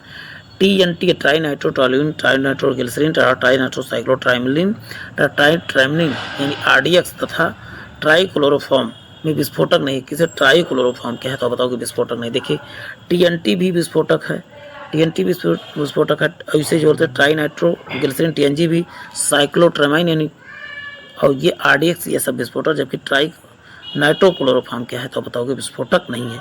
आपको इन सब के बारे में पता रहेगा तभी आप बताओगे विस्फोटक कौन सा नहीं है। नेक्स्ट है, TNG, TNP और TNA में, TNT में कौन सा किसे नोबेल तेल कहा जाता है? तो TNG को आप बताएंगे नोबेल तेल के नाम से भी जाना जाता है। RDX की खोज आविष्कार किसने किया था? तो हाइनिंग। ये देखिए कई बार क्वेश्चन पूछा गया, RDX का आविष्कार किसने? तो बताओ हाइनिंग ने किया था। कथन सत्य है, RDX एक क्या है? तो बताओगे RDX क्या है? तो बताओ विस्फोटक है। RDX का अन्य नाम क्या है? तो साइक्लोनाइट। RDX को साइक्लोनाइट के नाम से भी जाना जाता है। चलते हैं, नेक्स्ट देखते हैं, फास्फोरस ट्राईक्लोराइड तथा मर्क्यूरस सल्फाइड, ग्रेफाइट तथा नाइट्रोग्लिसरीन में से वह है जिसे विस्फोटक की तरह प्रयोग किया जाता है। नाइट्रोग्लिसरीन का प्रयोग जो है, केवल नाइट्रोग्लिसरीन, सब में से नाइट्रोग्लिसरीन का प्रयोग विस्फोटक के रूप में किया जाता है। ट्राई नाइट्रो से TNG कहा जाता है। ट्राई नाइट्रोग्लिसरीन का आवश्यक संगठक नहीं है, तो मतलब इमेटॉल जो है इसमें नहीं होता है। अब चलते हैं, विस्फोटक खत्म होने वाला है। ग्लिसरॉल, मेथनॉल, यूरिया तथा ऑक्जेलिक एसिड से विस्फोटक उत्पादन किया जाता है, तो मतलब ग्लिसरॉल से विस्फोटक बनाया जाता है। देखिए वही क्वेश्चन रिपीट हो। अब ईंधन से क्वेश्चन आ रहे हैं, आपको ईंधन से बहुत ध्यानपूर्वक देखना है। कोल, टार, कोक, पेट्रोलियम में प्राकृतिक ईंधन कौन सा? तो पेट्रोलियम क्या है? तो आप बताओगे प्राकृतिक ईंधन, तो बताओगे पेट्रोलियम क्या है? प्राकृतिक ईंधन है। चलते हैं, नेक्स्ट है, कोयला, पेट्रोलियम, प्राकृतिक गैस तथा डीजल जीवाश्म ईंधनों में सबसे स्वच्छ ईंधन को? तो प्राकृतिक गैस क्या है? इनमें से सबसे स्वच्छ ईंधन है। और सबसे स्वच्छ ईंधन क्या है? तो हाइड्रोजन ईंधन आप कहेंगे। एल्कोहल, ईथर, वाटर गैस यानी जल गैस प्राकृतिक गैस में जीवाश्म ईंधन है। तो प्राकृतिक गैस क्या है? आप बताओगे जीवाश्म ईंधन। जीवाश्म ईंधन क्या है? तो आप बताओगे, आप बताएंगे जीवाश्म ईंधन है। चलते हैं, जीवाश्म ईंधन मतलब क्या है? जो कभी न कभी जो है जमीन से निकाले जाते हैं, क्या है? अंश का ही पार्ट होता है प्राकृतिक गैस। चलते हैं, हाइड्रोजन, चारकोल प्राकृतिक गैस तथा गैसोलीन में से अधिकतम ईंधन मान किसका होता है? हाइड्रोजन का सबसे अधिक ईंधन मान होता है। मतलब कि क्या है? मतलब इसका लपट बहुत जो होता है, जैसे कहते हैं इसको, यदि हाइड्रोजन ईंधन को जला दिया तो खाना जो 15 मिनट पक जाएगा, दूसरे ईंधन से आपको घंटों लगेगा। ऑक्टेन संख्या से क्या ज्ञात किया था? तो पेट्रोल की शुद्धता ऑक्टेन से, जबकि सीटेन संख्या से डीजल की शुद्धता। देखिए बात गुणवत्ता या शुद्धता नापी जाती है। चलते हैं, नेक्स्ट देखते हैं प्यार साथियों।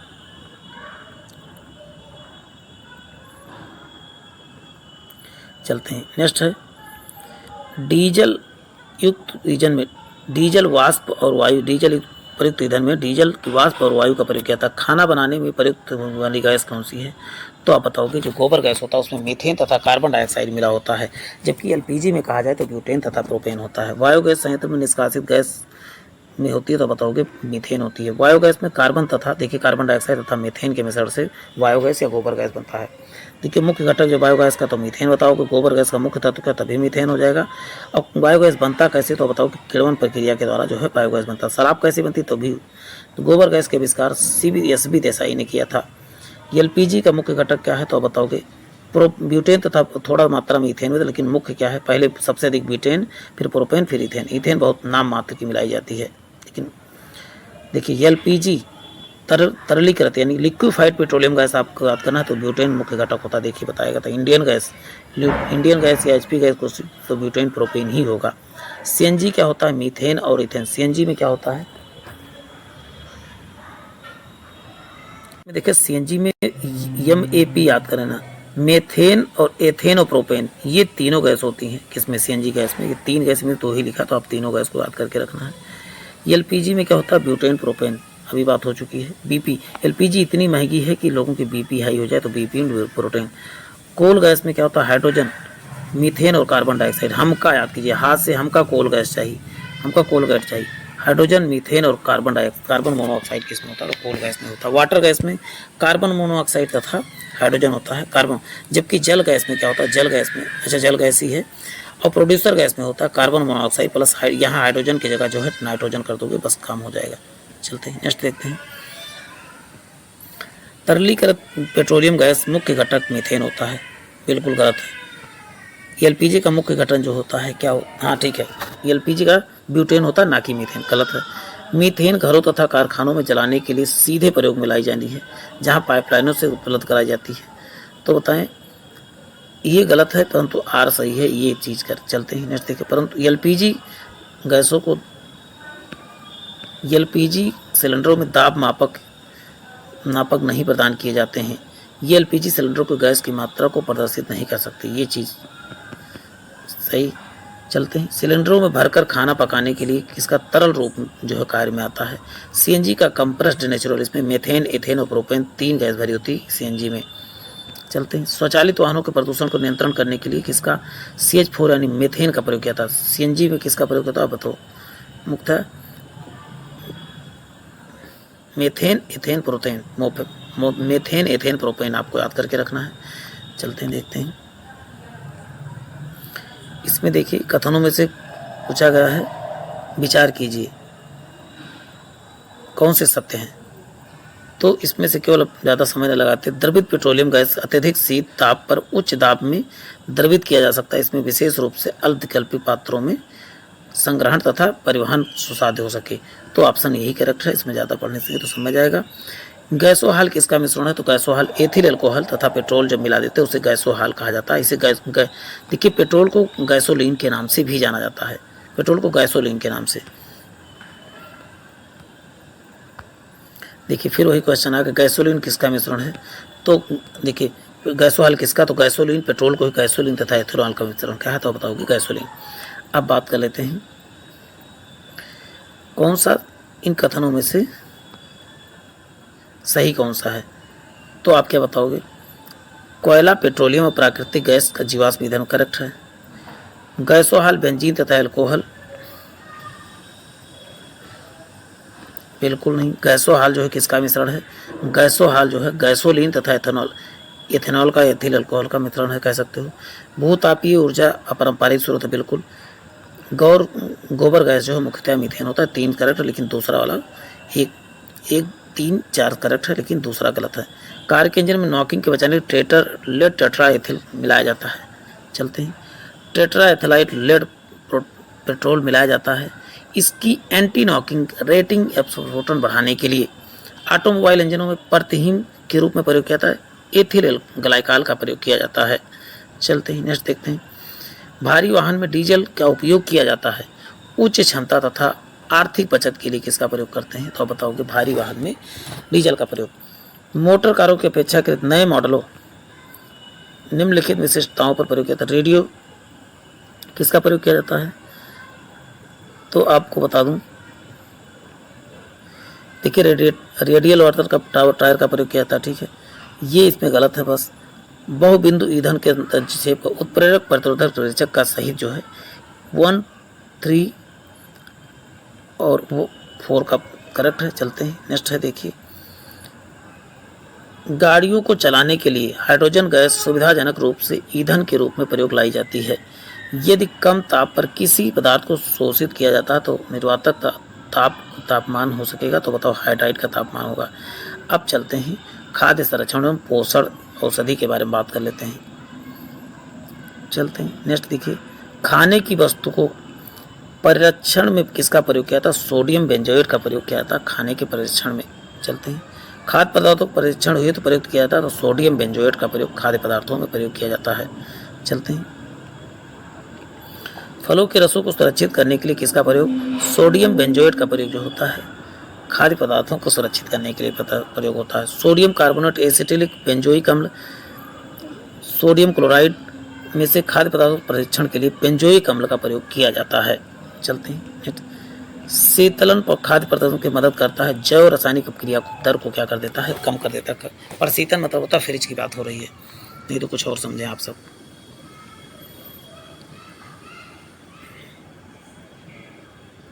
चलते हैं नियॉन ऑक्सीजन फ्रेयॉन में से सामान्य प्रतिशतक जिसका घरेलू परिस्थितियों में किया जाता है, फ्रेयॉन का प्रयोग जो होता है किस में किया जाता है? तो बताओ कि फ्रेयॉन का प्रयोग जो होता है फ्रिज में किया जाता है। चलते हैं किसी कच्ची चीनी के रंगहीन करने के लिए किसका प्रयोग? एनिमल चारकोल का प्रयोग किया था। देखिए एनिमल चारकोल का प्रयोग किया जाता है, याद करके रखना। शहद का प्रमुख घटक क्या है? तो फ्रक्टोज या फल शर्करा क्या है? शहद का जो है प्रमुख घटक है। चलते बाजार में बिकने वाला एस्पर्म स्टरम कृत्रिम मधुरक है। ये अमीनो अम्लों से बना होता है, यह अन्य अमीनो अम्लों के समान ही कैलोरी प्रदान करता है, फिर भी भोज्य पदार्थों में कम कैलोरी मधुरक के रूप में इस्तेमाल होता है। इसका इस्तेमाल का आधार क्या है? एस्पेटरम सामान्य चीनी से कई गुना अधिक मीठा होता है। इसे साइक्रिन नाम से थोड़े एस्टरम से बने भोज्य पदार्थ को ऑक्सीकृत होने के लिए कैलोरी प्रदान करता है।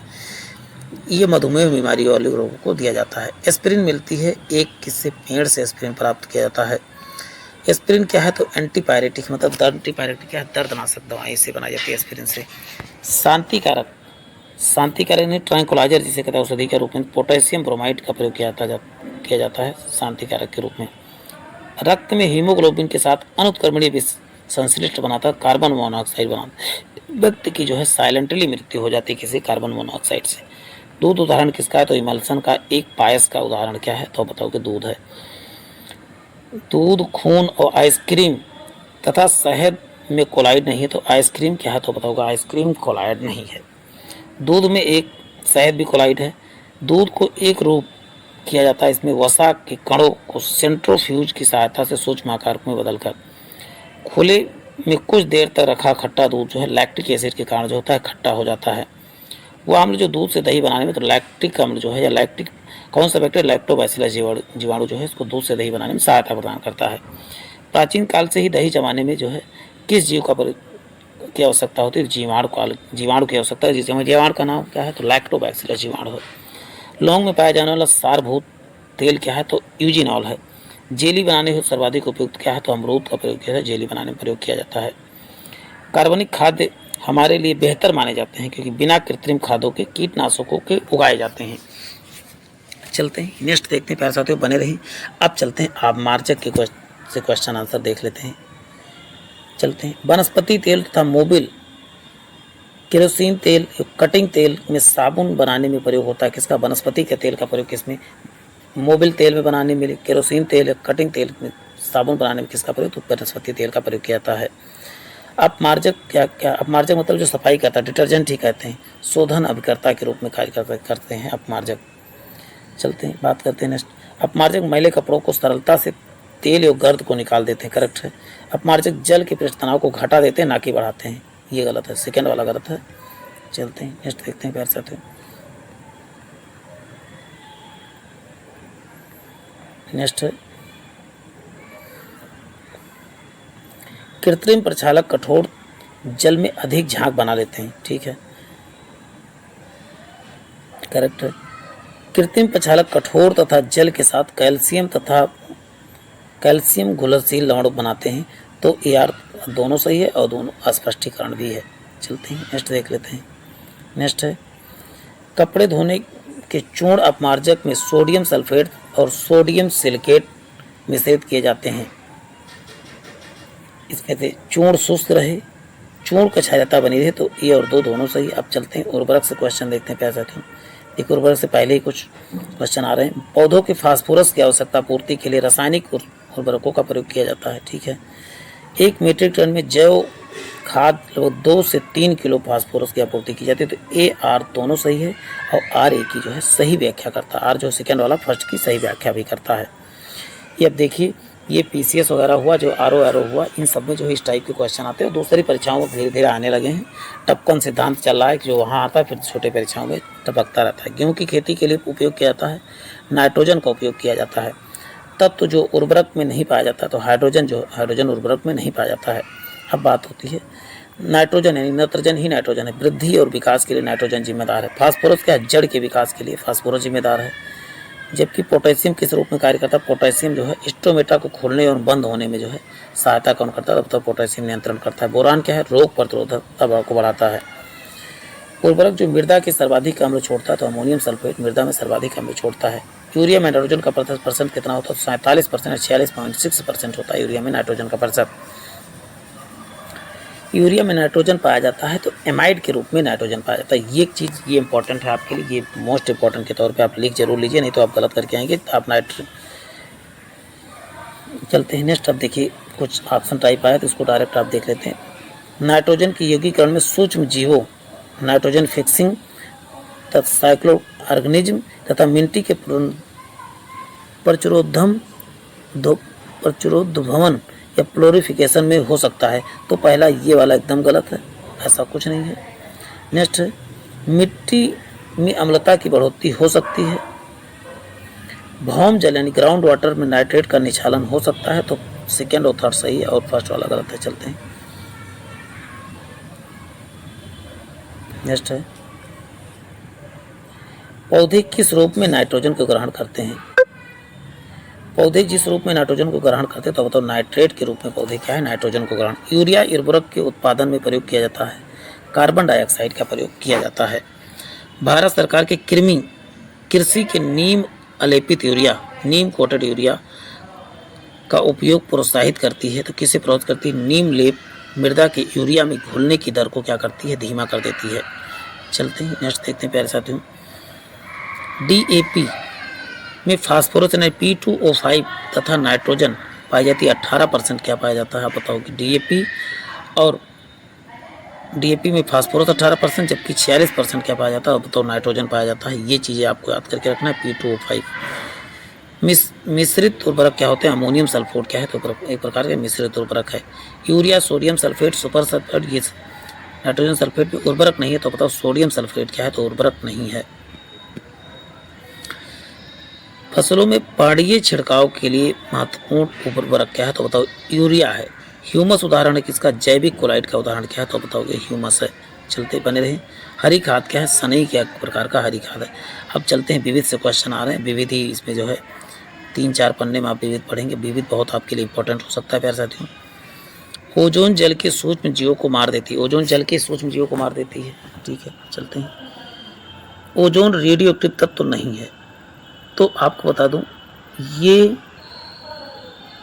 ए आर दोनों सही, लेकिन आर ए की सही व्याख्या नहीं करता है। दोनों करेक्ट अपने आप में, लेकिन उसकी व्याख्या नहीं करता है। अब मेसॉन की खोज युकावा ने किया था। हेड की पोजिट्रॉन की खोज एडरसन तथा ईओफेस ने किया था। सूर्य के तारों में ऊर्जा की खोज किसने किया था? तो बताओगे एच बैथे ने किया था। जबकि परा यूरेनियम तत्वों की संश्लेषण जीटी सीबॉर्ग ने किया था। देखिए फर्स्ट और ये सेकेंड तो आपको तो रट के रखना है। और मच्छर भगाने की दवाओं को में जो एलिथ्रिन का प्रयोग किया जाता है। अग्निशामक में काम आती है।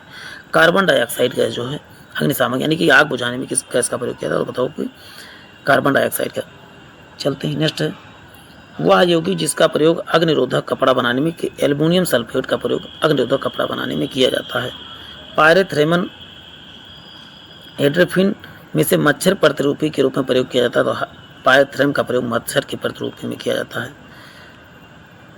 मच्छर स्क्वाइड में प्रयोग किया जाना पायरेथ्रेम प्राप्त होता है। तो एक बीजीय पौधे से प्राप्त होता है।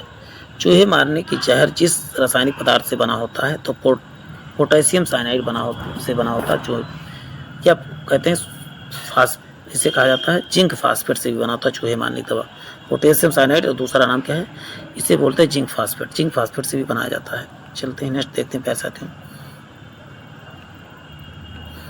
जिंक सल्फाइड में लेड सल्फाइड था, कैल्शियम फास्फेट था, जिंक फास्फाइड में से चूहे के विष के रूप में किसका प्रयोग होता है? Zinc phosphate. देखिए बात हो गई, जीव का प्रयोग किया जाता है। रोडेंटोसाइड वह रसायन है जिसका प्रयोग जो है चूहा की पूरी जिंदगी भर जो है क्या जमता रहता, दांत जमते ही रहते, बढ़ते रहते। एल्युमिनियम फास्फाइड का प्रयोग किया जाता है, कीटनाशक के रूप में प्रयोग किया जाता है। समस्थानिक C6 इसका परमाणु भार कितना होता है? 14 होता है। तो बताओ कि फसाइल जीवाश्म की आयु के निर्धारण करता है, फसाइल की आयु को निर्धारण करता है कौन? तो बताओगे 14 काष्ठ अस्थि या शंख के पुरातत्वीय नमूने के काल के निर्धारण में किसका प्रयोग किया जाता है? तो और आप बताओगे आर्गन आइसोटोप या कार्बन 14 या स्ट्रोंशियम 90 या यूरेनियम 238। तो आप बताओगे यूरेनियम कार्बन 14 का प्रयोग होता है, पुरातत्वीय नमूनों को जांच करने के लिए किया जाता है। कार्बन डेटिंग किसका प्रयोग? देखिए कार्बन डेटिंग का है C14 का है, तो फसाइल के ईंधन या जीवाश्म ईंधन की जीवाश्म की उम्र पता करने के लिए। रेडियोधर्मी डेटिंग का प्रयोग किसका है? चट्टानों की रेडियोधर्मी या कहते हैं रेडियोधर्मी पदार्थ के लिए चट्टानों की आयु ज्ञात करने के लिए किसका प्रयोग किया था? तो रेडियोधर्मी डेटिंग का प्रयोग किया जाता है, ये आपको याद कर लेना है। रेडियोधर्मी डेटिंग क्या है? यूरेनियम डेटिंग कहा जाता है इसी को। पृथ्वी की आयु किससे? तो यही बात है, यूरेनियम विधि द्वारा, यूरेनियम डेटिंग द्वारा पता किया जाता है। एक कार्बन डेटिंग समतुल्य होता है 1000 किलोग्राम CO2 के। चलते हैं।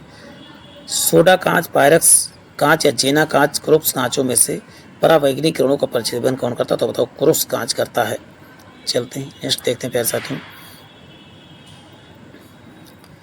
ब्रिट यानी भारत सरकार का कार्यरत समस्थानिक प्रौद्योगिकी के साथ जो है ब्रिट कार्यरत है, भारतीय किसके साथ? तो समस्थानिक प्रौद्योगिकी के साथ जो है कार्यरत है। जिंक ब्रोमाइड, जिंक नाइट्रेट और जिंक ऑक्साइड, जिंक क्लोराइड, इस यशत पुष्प किसे कहा था? जिंक ऑक्साइड को यशत पुष्प कहा जाता है। यशत पुष्प आपको याद करके रखना है इस चीज़ को। मूत्रालयों के पास जो गंध चुभने वाली किसके कारण? अमोनिया के कारण जो होती है गंध आती है। ब्रूस एलन नेशनल लैबोरेटरी वैज्ञानिक, भारतीय वैज्ञानिक सम्मिलित की इसमें एंटी हीलियम केंद्रक के रूप में भारी द्रव उत्पन्न किया था। एंटी द्रव उत्पन्न करने की क्षमताएं हैं किनमें हैं?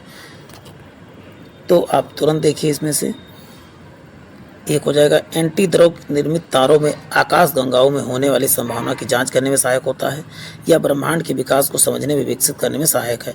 तो 2 और 3 जिसको क्वेश्चन को दोबारा आप ध्यानपूर्वक से जरूर पढ़िएगा। चलते हैं नेक्स्ट देखिए। वह रसायन जो कृत्रिम बादल बनाने में प्रयोग, सिल्वर आयोडाइड AgI का प्रयोग जो होता है कृत्रिम बादल बनाने में प्रयुक्त किया जाता है। कृत्रिम वर्षा में प्रयुक्त होता है तो सिल्वर आयोडाइड का प्रयोग किया जाता है। हार्न सिल्वर क्या है? तो सिल्वर क्लोराइड क्या है? तो बताओ हार्न सिल्वर। कृत्रिम वर्षा में सिल्वर आयोडाइड का प्रयोग किया जाता है। फिलॉसफर ऊन किसके? जिंक ऑक्साइड को फिलॉसफर ऊन के नाम से जाना जाता है। चलते हैं। मीथेन की अधिकता किस पे है? तो बताओगे मंगल पे मीथेन की अधिकता पाई जाती है। चलते हैं नेक्स्ट देखते हैं प्यारे साथियों।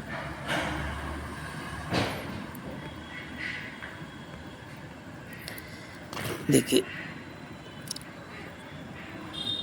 लोहा किस में पाया जाता है? तो बताओगे लोहा हीमोग्लोबिन में पाया जाता है। जबकि सीसा किस में? संचायक बैटरियों में सीसा से बना होते हैं। चांदी फोटोग्राफी में प्रयोग की जाती है। तांबा जो है तड़ित चालक तांबे से बनाया जाता है। चलते हैं नेक्स्ट देखते हैं। मार्फिन जो क्या है? तो बताओ एक प्रकार का एनाल्जेसिक है। जबकि सोडियम क्या है? देखिए किस में रखा जाता है? तो आप बताओगे सोडियम को केरोसिन तेल में रखा जाता है। बोरिक अम्ल क्या है? तो एक प्रकार का एंटीसेप्टिक है। जर्मन सिल्वर क्या है? तो एक प्रकार का मिश्र धातु है जर्मन सिल्वर। भविष्य की धातु किसे कहा जाता है? तो टाइटेनियम को भविष्य की धातु के नाम से जाना जाता है। देखिए ये इंपॉर्टेंट है इसमें। मैग्नीशियम किस में प्रयोग किया था? आतिशबाजी में मैग्नीशियम का। यूरेनियम का प्रयोग परमाणु बम में किया जाता है। टंगस्टन का प्रयोग इलेक्ट्रिक बल्ब में किया जाता है। जबकि जिंक का प्रयोग जो है गैल्वेनाइजेशन में किया जाता है, लोहे में पर चढ़ाने के लिए किया जाता है। रासायनिक दृष्टि से सिंदूर क्या है? तो बताओगे मर्क्यूरस सल्फाइड क्या है। पेट्रोलियम, बेंजीन, अल्कोहल के शुष्क धुलाई में प्रयोग किया जाता है। तीनों का प्रयोग शुष्क धुलाई में प्रयोग किया जाता है। लाल स्याही बनाई जाती है तो ईओसिन से लाल स्याही बनाई जाती है। नीला, लाल और हरा, काला सोडियम क्रोमेट का आपूर्ति कौन करता है? तो लाल जो है सोडियम क्रोमेट का आपूर्ति करता है। चलते हैं नेक्स्ट देखते हैं। एसीटोन क्या है, नाखून पालिश अपसारक है। कार्बन टेट्राक्लोराइड क्या है, तो एक प्रकार का अग्निशामक है, ये क्या करता है, अग्नि को बुझाने में कार्य करता है। हाइड्रोजन पेरोक्साइड के घाव को मरहम पट्टी में कार्य किया जाता है। द्रव अमोनिया क्या है, तो प्रशीतक के रूप में किया जाता है। द्रव अमोनिया का प्रयोग प्रशीतक मतलब फ्रिज में। नेक्स्ट है फास्फोरस ऑक्साइड क्या है, तो माचिस में फास्फोरस ऑक्साइड का प्रयोग किया जाता है। लाल फास्फोरस का प्रयोग माचिस के नोक में। मैग्नीज डाइऑक्साइड क्या है, तो शुष्क तेल, इसे मैग्नीज डाइऑक्साइड को। हाइड्रोक्लोरिक एसिड क्या संचार संचायक सेल में प्रयोग किया जाता है, नहीं सींचा संचायक सेल में जो है सल्फ्यूरिक अम्ल का प्रयोग किया जाता है। हाइड्रोक्लोरिक एसिड का नहीं प्रयोग किया जाता है, गलत लिखा। यूरेनियम का क्या, परमाणु बम में यूरेनियम का प्रयोग किया जाता है। देखिए माचिस बनाने में क्या है, तो बताओगे लाल फास्फोरस का। दिया सलाई उद्योग में तब भी बात कहोगे लाल फास्फोरस का। वह तत्व जिसमें वायु के अंधेरे में रखा जाए तो उसे स्वतः दीप्त हो जाएगी। स्वतः फास्फोरस जो अंधेरे में रखा जाए तो स्वतः जलने लगेगी, चमकने लगेगी। कार्बन नैनो ट्यूब CNTS बनाई जाती है, सोनियो आइसोजिनान से बनाई जाती है। चलते हैं, भारत में निम्न में से उष्मीय विलवलीकरण सिद्धांत पर आधारित प्रतिदिन 1 लाख लीटर अलवण जल उत्पादन किया जाता है। किया जाने वाला प्रथम लिवलिंग संयंत्र कहाँ स्थापित, तो बताओ कवारती में है। चलते हैं, भारत में जल का विलवलीकरण संयंत्र कहाँ, तो लक्षद्वीप की राजधानी ही क्या है, बताओगे कवारती। चलते हैं, नेक्स्ट देखते हैं प्यारे साथियों, बहुत जल्दी हम इसको ख़त्म करने वाले हैं। क्षारीय भूमि को सुधार किया जाता है, तो कैल्शियम सल्फेट के द्वारा क्षारीय भूमि को सुधार किया था। इडेफिक क्लाइमेटिक बायोटिक ट्रोपोग्राफी मृदा संबंधित है, तो इडेफिक कहा जाता है। इन सबको क्या, तो बताओगे इडेफिक क्या है, आपको बताओगे ये प्रकार का मृदा का एक प्रकार है। द्रवित ऑक्सीजन तथा द्रवित हाइड्रोजन का प्रयोग जो होता है क्रायोजेनिक इंजन में प्रयोग में लाया जाता है। चलते हैं, नेक्स्ट देखते हैं। धूम्र पर्दे पर युद्ध में छिपने एवं शत्रु को छल करने के लिए प्रयोग किया। धूम्र पर्दे में बने होते किसके, टाइटेनियम ऑक्साइड तथा अति सूक्ष्म कवड़ों के क्लोराइडी प्रकीर्णन से बनाए जाते हैं। अब चलते हैं, इस क्वेश्चन को देखते हैं। कौन सा कथन जो है सत्य है, इसमें कहा गया है विकास का सिद्धांत प्रतिपादित किया था चार्ल्स डार्विन ने, ये करेक्ट है। चलते हैं, जब 2 हल्के नाभिक को परस्पर संयुक्त होकर बड़े नाभिक बनाते हैं, इस प्रक्रिया को नाभिकीय संलयन कहा जाता है, तो ये भी अब करेक्ट है। ड्राई आइस ठोस कार्बन डाइऑक्साइड को कहा जाता है, करेक्ट है। टेलीफोन की खोज ग्राहम बेल ने कहा था, सभी करेक्ट है इसमें। शुष्क सेल में विद्युत अपघट्य के रूप में प्रयोग होता है, करेक्ट है। अमोनिया क्लोराइड की तथा जिंक क्लोराइड का प्रयोग किया जाता है। एक शुष्क सेल में इलेक्ट्रोलाइट्स की तरह होते हैं, तो अमोनियम क्लोराइड तथा जिंक क्लोराइड का प्रयोग इलेक्ट्रोलाइट के प्रयोग की तरह होता है। एक शुष्क सेल आवेशित नहीं की जा सकती है, ठीक है, सही है, करेक्ट है। शुष्क सेल में होने वाली अपक्रिया उत्क्रमणीय होती है, तो ये सही है। उत्क्रमणीय में अनुत्क्रमणीय होती है, इसको बदला नहीं जा सकता है। चलते हैं, नेक्स्ट देखें। शुष्क सेल में पाई जाती है, तो रासायनिक ऊर्जा शुष्क सेल में पाई जाती है। एक कार बैटरी में प्रयुक्त विद्युत अपघट्य होता है, सल्फ्यूरिक अम्ल का प्रयोग किया था विद्युत अपघट्य के रूप में।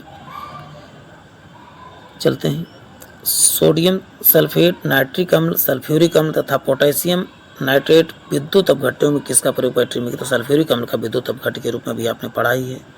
देखिए चलते हैं, टॉर्च लाइट, विद्युत चारक या सेवर आदि साधनों का सामान्यतः प्रयुक्त बैटरी में इलेक्ट्रोड के रूप में किसका प्रयोग, निकल तथा कैडमियम का प्रयोग इलेक्ट्रोड के रूप में होता है। चलते हैं, फ्रियान का प्रयोग जो होता है, फ्रियान का प्रयोग फ्रिज या स्पर्शितक में। टेट्राल एथिलेट का प्रयोग एंटी नॉकिंग एजेंट के रूप में प्रयोग किया जाता है कि धुआं कम दे, इसीलिए जो है ईंधनों में मिलाया जाता है। बेंजीन हेक्साक्लोराइड का प्रयोग कीटनाशक के रूप में। कार्बन टेट्राक्लोराइड का प्रयोग जो होता है अग्निशामक। देखिए कार्बन टेट्राक्लोराइड का प्रयोग किसके, अग्निशामक के रूप में प्रयोग किया था। एक एक चीज़ इसमें आपके लिए इंपॉर्टेंट साबित हो, बस वीडियो को 2 से 3 बार जरूर देखें प्यारे साथियों। चलते हैं, नेक्स्ट देखिए। पोटेशियम ब्रोमाइड का प्रयोग फोटोग्राफी में किया जाता है, जबकि पोटेशियम नाइट्रेट का प्रयोग बारूद में किया जाता है। पोटेशियम सल्फेट का प्रयोग किसके, उर्वरक के रूप में। मोनो पोटेशियम नाइट्रेट का प्रयोग देखिए सबको, पोटेशियम ब्रोमाइड फोटोग्राफी के लिए, पोटेशियम नाइट्रेट बारूद के लिए, और सल्फेट का प्रयोग किसके, उर्वरक के लिए। टार्टरेट का प्रयोग बैकरी में किया जाता है, टार्टरिक ही। चलते हैं, नेक्स्ट देखते हैं प्यारे साथियों। नेक्स्ट देखिए, सल्फर डाइऑक्साइड के कारण ही क्या होता है, सल्फर डाइऑक्साइड तथा नाइट्रोजन ऑक्साइड के कारण ही अम्ल वर्षा होती है। ये आपका NO2 तथा SO2 के कारण। फ्लोराइड प्रदूषण क्या है, तो फ्लोराइड के प्रदूषण से दांत खराब हो जाते हैं। मिथाइल आइसोसाइनाइड भोपाल गैस त्रासदी में जो है मिथाइल आइसोसाइनाइड के रिसास के कारण ढेर सारे लोग मारे गए थे। ओजोन रिक्तता क्या करे, चर्म ओजोन के कारण से कौन सी हो जाती है, चर्म कैंसर हो जाता है। चलते हैं। फेनिल का प्रयोग घरेलू रोगाणुनाशक के रूप में किया जाता है। फेनिल का प्रयोग, फेनिल एक फिनॉल उत्पन्न करने वाला फिनॉल प्रभावी रोगाणुनाशी है। चलते हैं दूसरा देखते हैं। ए आर दोनों सही है, बस ए आर की सही व्याख्या नहीं करता। देखिए फेनिल क्लोराइड का प्रयोग घरेलू रोगनाशी के रूप में किया जाता है, जबकि का फेनिल फिनाल का व्युत्पन्न है, जबकि फिनाल एक प्रभावी रोगाणुनाशी है। लेकिन दोनों का देखिए यार दोनों से इसका सही जो है व्याख्या भी करता है। चलते हैं नेक्स्ट देखते हैं। इसका इसमें कहा गया कौन सा करेक्ट है, तो आपको तो तुरंत अपचायक के रूप में क्रिया करना। देखिए कहा गया कोक स्टील लोहे के उत्पादन में भट्ठी का स्फोटन में मिलाए जाते हैं वाले चार्ज को सामग्रियों में इसका क्या कार्य है, तो अपचायक के रूप में इसका कार्य है। ठीक है, फिर थर्ड क्या करता है, उष्मा की पूर्ति के लिए ईंधन के रूप में कार्य करता है। तो चलते हैं नेक्स्ट देखते हैं। नेक्स्ट है टेक्नोलॉजी दिवस किस दिन मनाया जाता है, तकनीकी दिवस तो 11 मई को मनाया जाता है। फोटोग्राफी दिवस 19 अगस्त को मनाया जाता है। नेशनल स्पोर्ट दिवस कब, 29 अगस्त को, जबकि नागासाकी दिवस 9, जबकि हिरोशिमा दिवस किस दिन 6 अगस्त को मनाया जाता है। तो दोनों चलते हैं। संयुक्त राष्ट्र ने वर्ष 2011 में नामोदिष्ट किया था किसे, अंतर्राष्ट्रीय रसायन विज्ञान वर्ष के रूप में मनाया था 2011 को। भोपाल गैस त्रासदी कब हुआ था, तो 2 या 3 दिसंबर 1984 में हुआ था। देखिए बिस्फेनॉल ABPA क्या है, तो खाद्य संवेषण सामग्री के विकास के लिए लाया जाने वाला रसायन है। ये बिस्फेनॉल वह देश जिसमें गैसोलीन के इथेनॉल के मिश्रित करने के लिए कानून अनिवार्य है, तो बताओ ब्राज़ील में अनिवार्य है। फास्जीन या हाइड्रोजन साइनाइड या हाइड्रोजन सल्फाइड मीथेन में से गैसीय प्रदूषक है, तो हाइड्रोजन सल्फाइड क्या है, एक प्रकार का गैसीय प्रदूषक है। नेक्स्ट है carbon dioxide CO2, nitrous oxide N2O, fluorocarbon जो है CFC तथा मीथेन जो है CH4 में ग्लोबल वार्मिंग के लिए सबसे अधिक कार्बन पहले जो है कार्बन डाइऑक्साइड सबसे, फिर मीथेन, फिर नाइट्रस ऑक्साइड, फिर जो है CFC, सबसे अधिक कार्बन डाइऑक्साइड ही है। यार साथियों चलते ही नेक्स्ट। अब देखिए जीव विज्ञान की शाखाओं के बारे में बात किया गया है नेक्स्ट में, इनको देख लेते हैं कौन सी हैं।